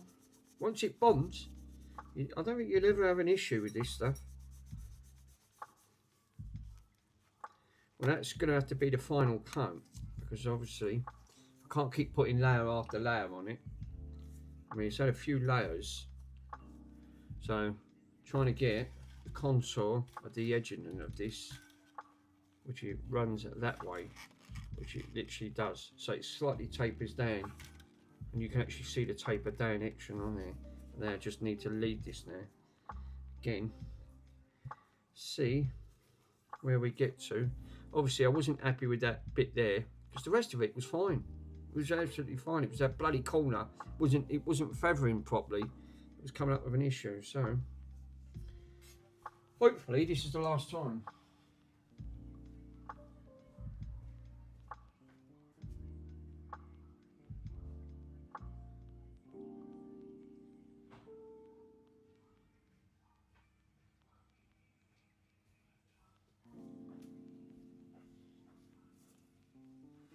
Big fat Bonzel. We blame him.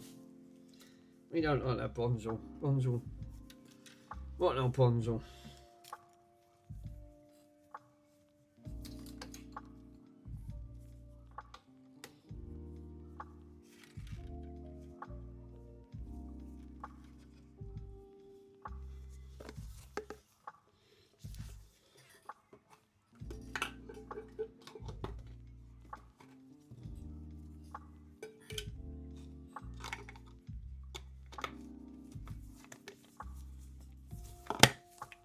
Yeah, good stuff. Totally recommend this gear. It's really good. It's really good gear. Never heard of it before, but because there's no label on this, don't tell you what it is. But it just says a gel coat filler.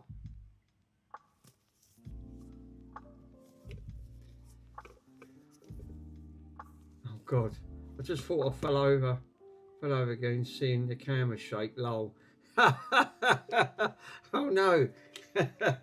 Right, so my ear, did I tell you that fucking burn went all the way up my arm? Look, I had the soldering iron. Look what that soldering iron did. Look, you know when I fell, look, it took a fucking soldering iron, got me right there. So even the soldering iron got its revenge. Yeah, that's the gel coat filler. It's a fibre. Oh, so it is a fiberglass filler. Right, makes sense. Obviously, this is going to be the final time now, but already I can see the line where I want it to go. The line actually contours because it slightly goes downhill. You can see on this side when it goes down, and you can actually see it on this side. You can't at the minute, but you know, I was more worried about feathering that edge because the rest of it's fine. I ain't got a problem. It was here. I was having issues.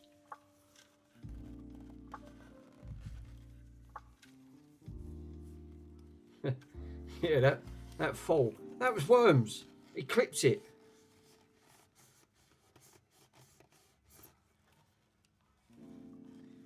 Not many people on there of an evening. Mind you, I'm not surprised. I seem to be streaming near enough every day. Mind you, I've had a lot to get through. Okay, I'm so no. Have you just watched it? Charles, have you just watched it? I know, I couldn't help it. I got burnt in the process. Look, the soldering iron got its revenge. Look, it got stuck on my hand. When I had it on my hand and I was doing the soldering. What was the soldering? I don't even know what was soldering. Soldering sewing. The fucking soldering iron. I went to lean over to go and get a pair of cutters. That's when the fucking chair just went. I got catapulted.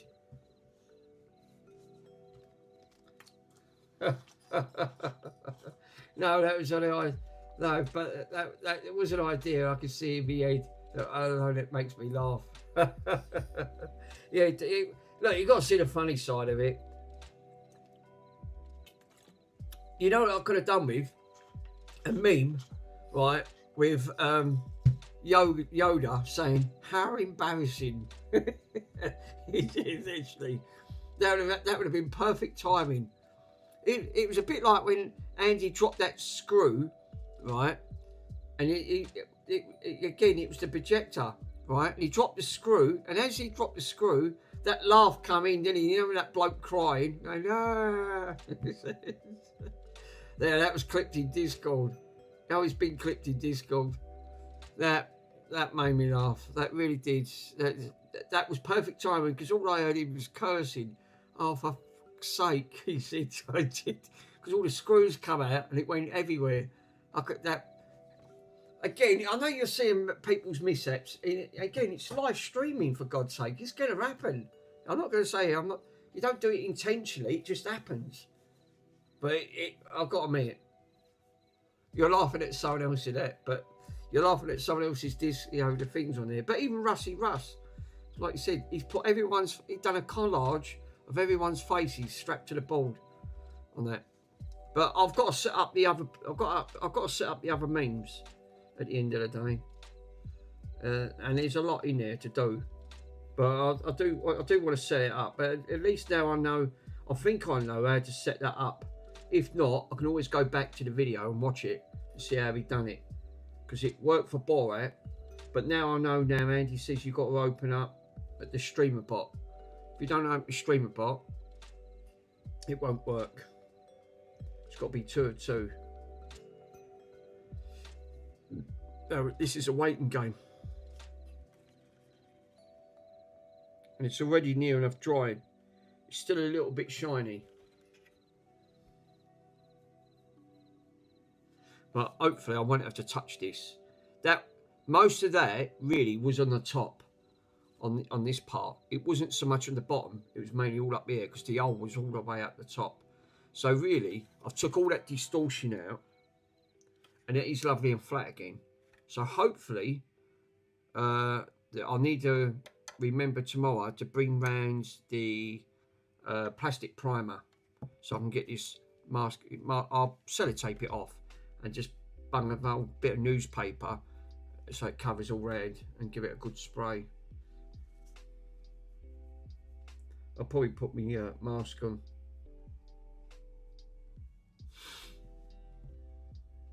But the main thing is, at least I still haven't found the rest of the screws for the Atari ST. That knows where they've gone. I've got a couple over there, but I don't know where the other bits are.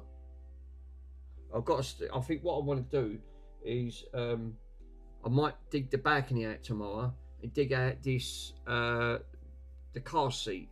So, and then what I'll do it live on stream, right? I'll set up the project it against the wall, right?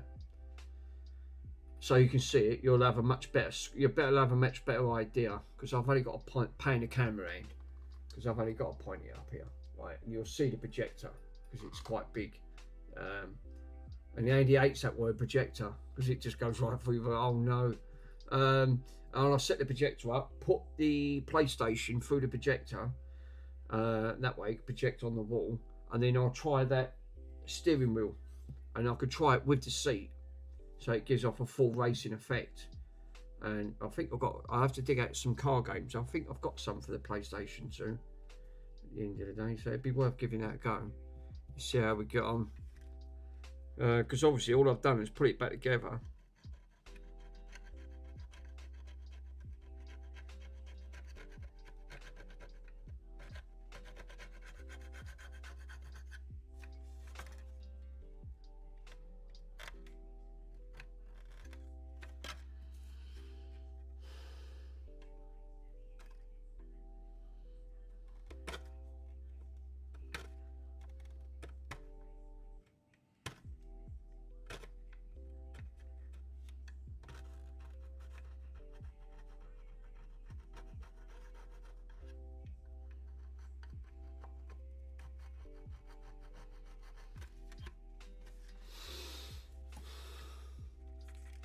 So that'd be interesting to see what that one's like.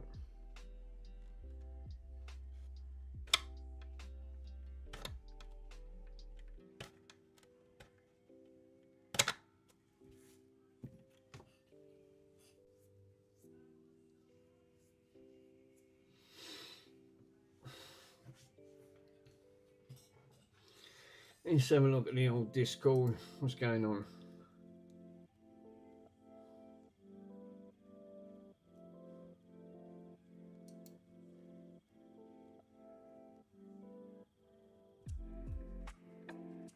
Pico, view the channel. Oh, right, you've done it. Oh, wouldn't you accept? So you've posted it. You've actually put it on there.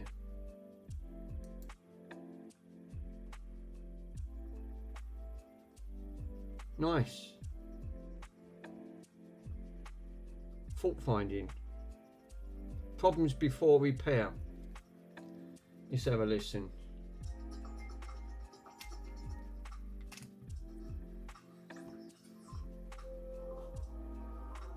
Now, you see what I mean? Now, you do fantastically. Now, that's a nice intro. That's a lovely intro. That's really nice. I like that.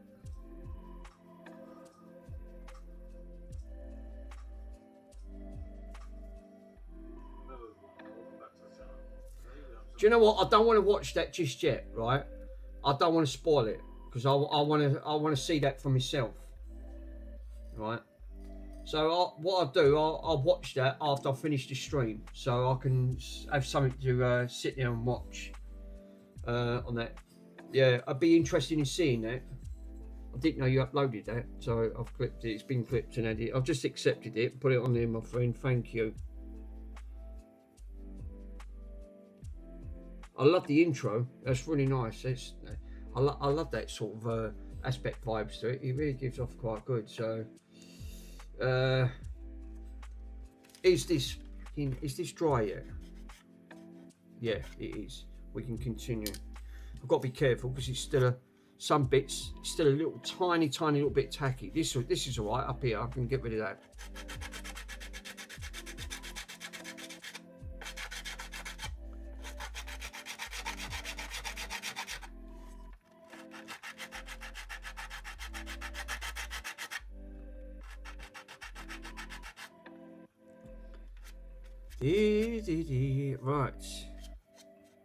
Right, a bit rough around the edges. Obviously, I've upset it again after I've thinned it all out.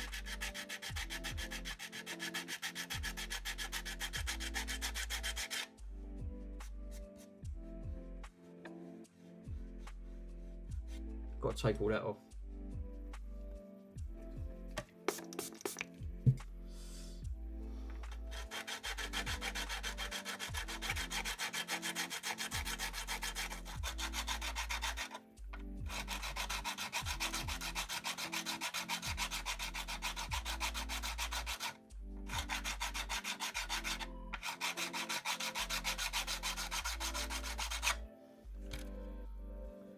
Boing. Wet.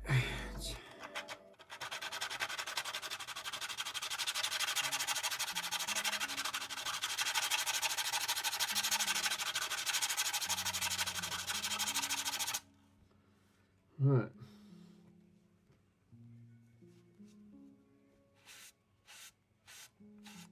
Should feather in a lot better now. Because I've given that, yeah, that's much better. Oh, that's much better. It's a little bit up here.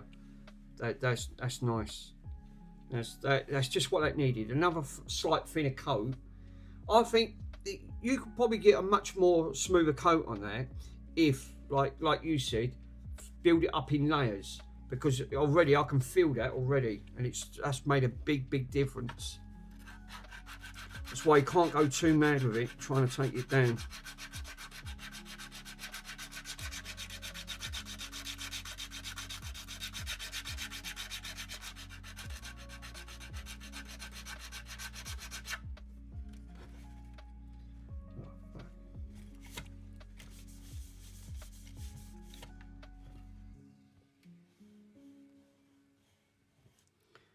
This is why I didn't want to wear the gloves, because I thought, like, you can feel it better with your finger. Got a little bit at the top. That's virtually feathered in there. That's really nice. It's just how I want it. That's smooth as a baby's bum. Otherwise, that's going to show up if I spray, which I don't want.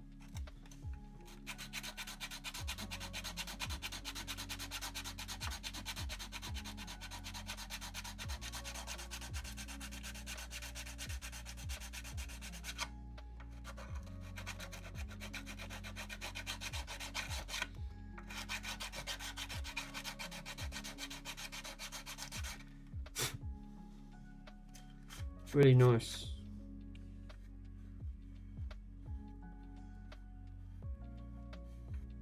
The bottom needs working on. I would say that top to finish. That's spot on. That is. I'm really happy with that. It's a tiny, ever so slight, tiny lip. You can barely feel it. You can barely feel it. But I know what'll happen. If you go too mad, you'll take it off, and then that's it. You've got more work to do.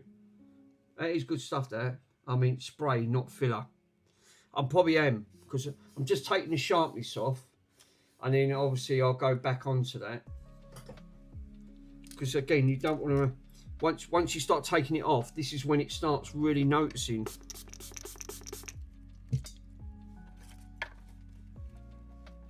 It probably don't help, just not wear a £500 watch when you're trying to do something like this, and you're thinking, for fuck's sake, I'm doing, actually, I think that's a sensible move. I don't want to get this ruined because it's an expensive watch. I shouldn't be mucking about with fillers on an expensive watch like that. So I thought I should put an old watch on, or not wear one at all. I ruin it. That's it. It's game over. Let's move the camera over so you can see. I like trying to train people along the journey, and you can see the process as I'm trying to go through it. Otherwise, what's the point of bloody streaming? It's just the general. You're trying to, you know.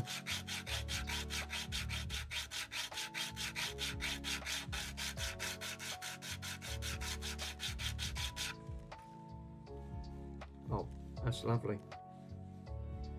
We've got a little bit of imperfection up here now. It's the only thing. I feel it ever so slight.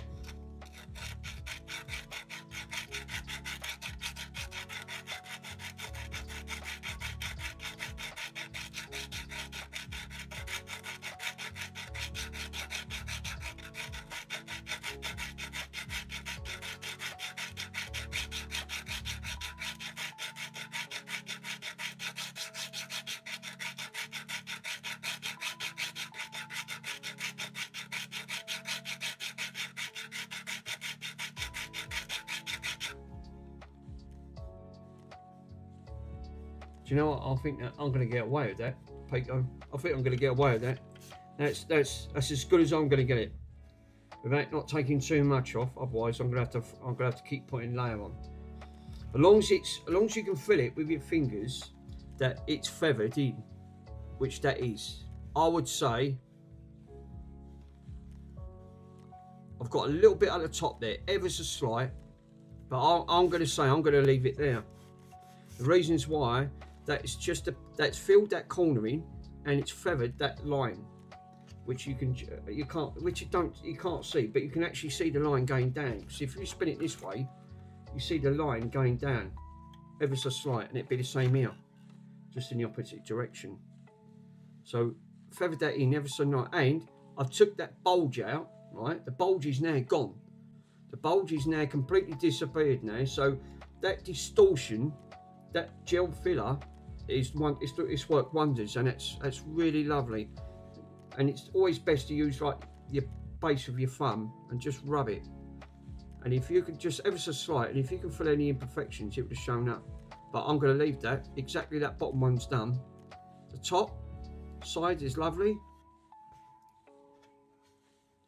This side is lovely. So I've obviously done this side. I'm going to say that's a win-win. Ever so slight indentation, ever so slight. Obviously, you're not even going to notice it. So I'm going to say that is now got to prime it, and that's ready for spraying. It's took a while to do because it's like you said, you're trying to. Obviously, when you're trying to do repairs on these are not the easiest to try and do, and obviously getting the line. Yeah, I think that's pretty much done now, and I totally agree. I can feel 100%. I'm more happy with that. At the end of the day, the primer will coat ever so slight. So if there is any tiny imperfections which the eye can't pick up, it will fill it in, and then the paint on top, because obviously paint is like fine mist. So it's time to clean up and diagnose. Yeah, and diagnose it and then prime it. I think you're right. Exactly right. So obviously I'm going to leave it there. So tomorrow I will prime this. Before I do it, I've got to go and get some satin, because I'm not using this stuff. There's not much in it. These come out the pound shop, and I don't trust ones out the pound shop. They splutter, they haven't got a good spray, they're absolutely awful. So a full size can of a big mug is about £9. But it's worth it because I want to finish this off, and I will go for satin. I won't go for a gloss, I'll go for satin. Satin's a semi-shine, a bit like this, a dull colour and a part of shine at the same time. That would make sense. So now she's now ready. I will need to bring some panel wipe over. I'll panel wipe all the contaminants off it, right, and then I'll get a fresh. And while I'm round in a car shop tomorrow, I'll get some fresh masking tape because that other stuff is just rank. Get some fresh masking tape and get some paper because he'll have that thick paper, which would be ideal, car paper, and I'll mask and tape all this off. But that'd be good tip. Yeah, good tip. Before spraying, warm the cam up in a warm bowl. You took the words right out my mouth because that's exactly what I was just going to say next. You beat me to it. Yeah, and what it does, it helps to thin the paint. So it gives off a nice, yeah, you're right. It does make sense to do it that way, and I will anyway on that. And that will get a much more cleaner, more fine spray. Obviously, I can't spray it. I'm going to have to, I don't know how I'm going to work this. So I'll have to put a towel up to cover up most of this. I will stream it so you can see it for yourself because there's no point. You know, I like to get everything in stream. I'm going through the process, so I might as well try to get it all in the process of spraying and all, because you only want a thin coat. The way I normally do it is thin coat it and then go back to it. Plastic primer for the administration. Yeah, I will. I've got some plastic primer, but that is now ready. She's beautiful. She's lovely and clean, and I cannot feel hardly anything on there. If it is, it's barely noticeable. Barely noticeable. I can't feel it with my thumb. There's no sharp edges, there's no gaps. But I think you're right. I think that's done near enough. And it's took that nasty bulge out. If you look at that bulge, now, if we looked at before, right, we obviously had a gap there, right? Because where that gap was literally where that where the plastic had melted. Look, it's now gone. It's completely gone. So the gel filler's done its job on that front. Yeah, that plastic, the pitch primer that went on there is firm mist coat, and then it's obviously like a topical coat, and then it coats it eventually. Yeah, so you're right. I mean, at the end of it, I mean, obviously this is perfect inside now. You've got a round, all you got is a little round circle, but it's slightly indented inside. But remember, this is going to be covered up, so I'm not going to see this on that front. Obviously, I can always use a bit of IPA to get some of that off. And I'm thinking, now this is all scarred up, you can actually see it. I've took the light coating off that, so it's got something for the primer to bond to, and that's all you need to do. You've only got, you could even use a little bit of Scotch pad. Scotch pad would have roughed that up as well on that, but I don't need to because this is nice. This gel coat now is now finished, and I can feel it. It's really nice. The bottom part is nice, so be interesting to see what that looks like for tomorrow. So what I'm going to say is, guys, I am going to leave it there. Thank you for joining, and thank you for coming out. Peter, as usual, you always do your magic. Charles, thanks for popping in, my friend, and I will see you hopefully tomorrow on the stream. Whoever's in the stream lurking in the background, if you want a quick shout out, I don't mind mentioning it. Thanks for the yeah, that's all right, no worries, my friend. Yeah, thanks, Charles, really good day. It's been really good stream. Thanks, bud. At the end of it, don't know if Car 4's in, but later's all. But thank you so much for joining, and I will catch you guys tomorrow. See you soon.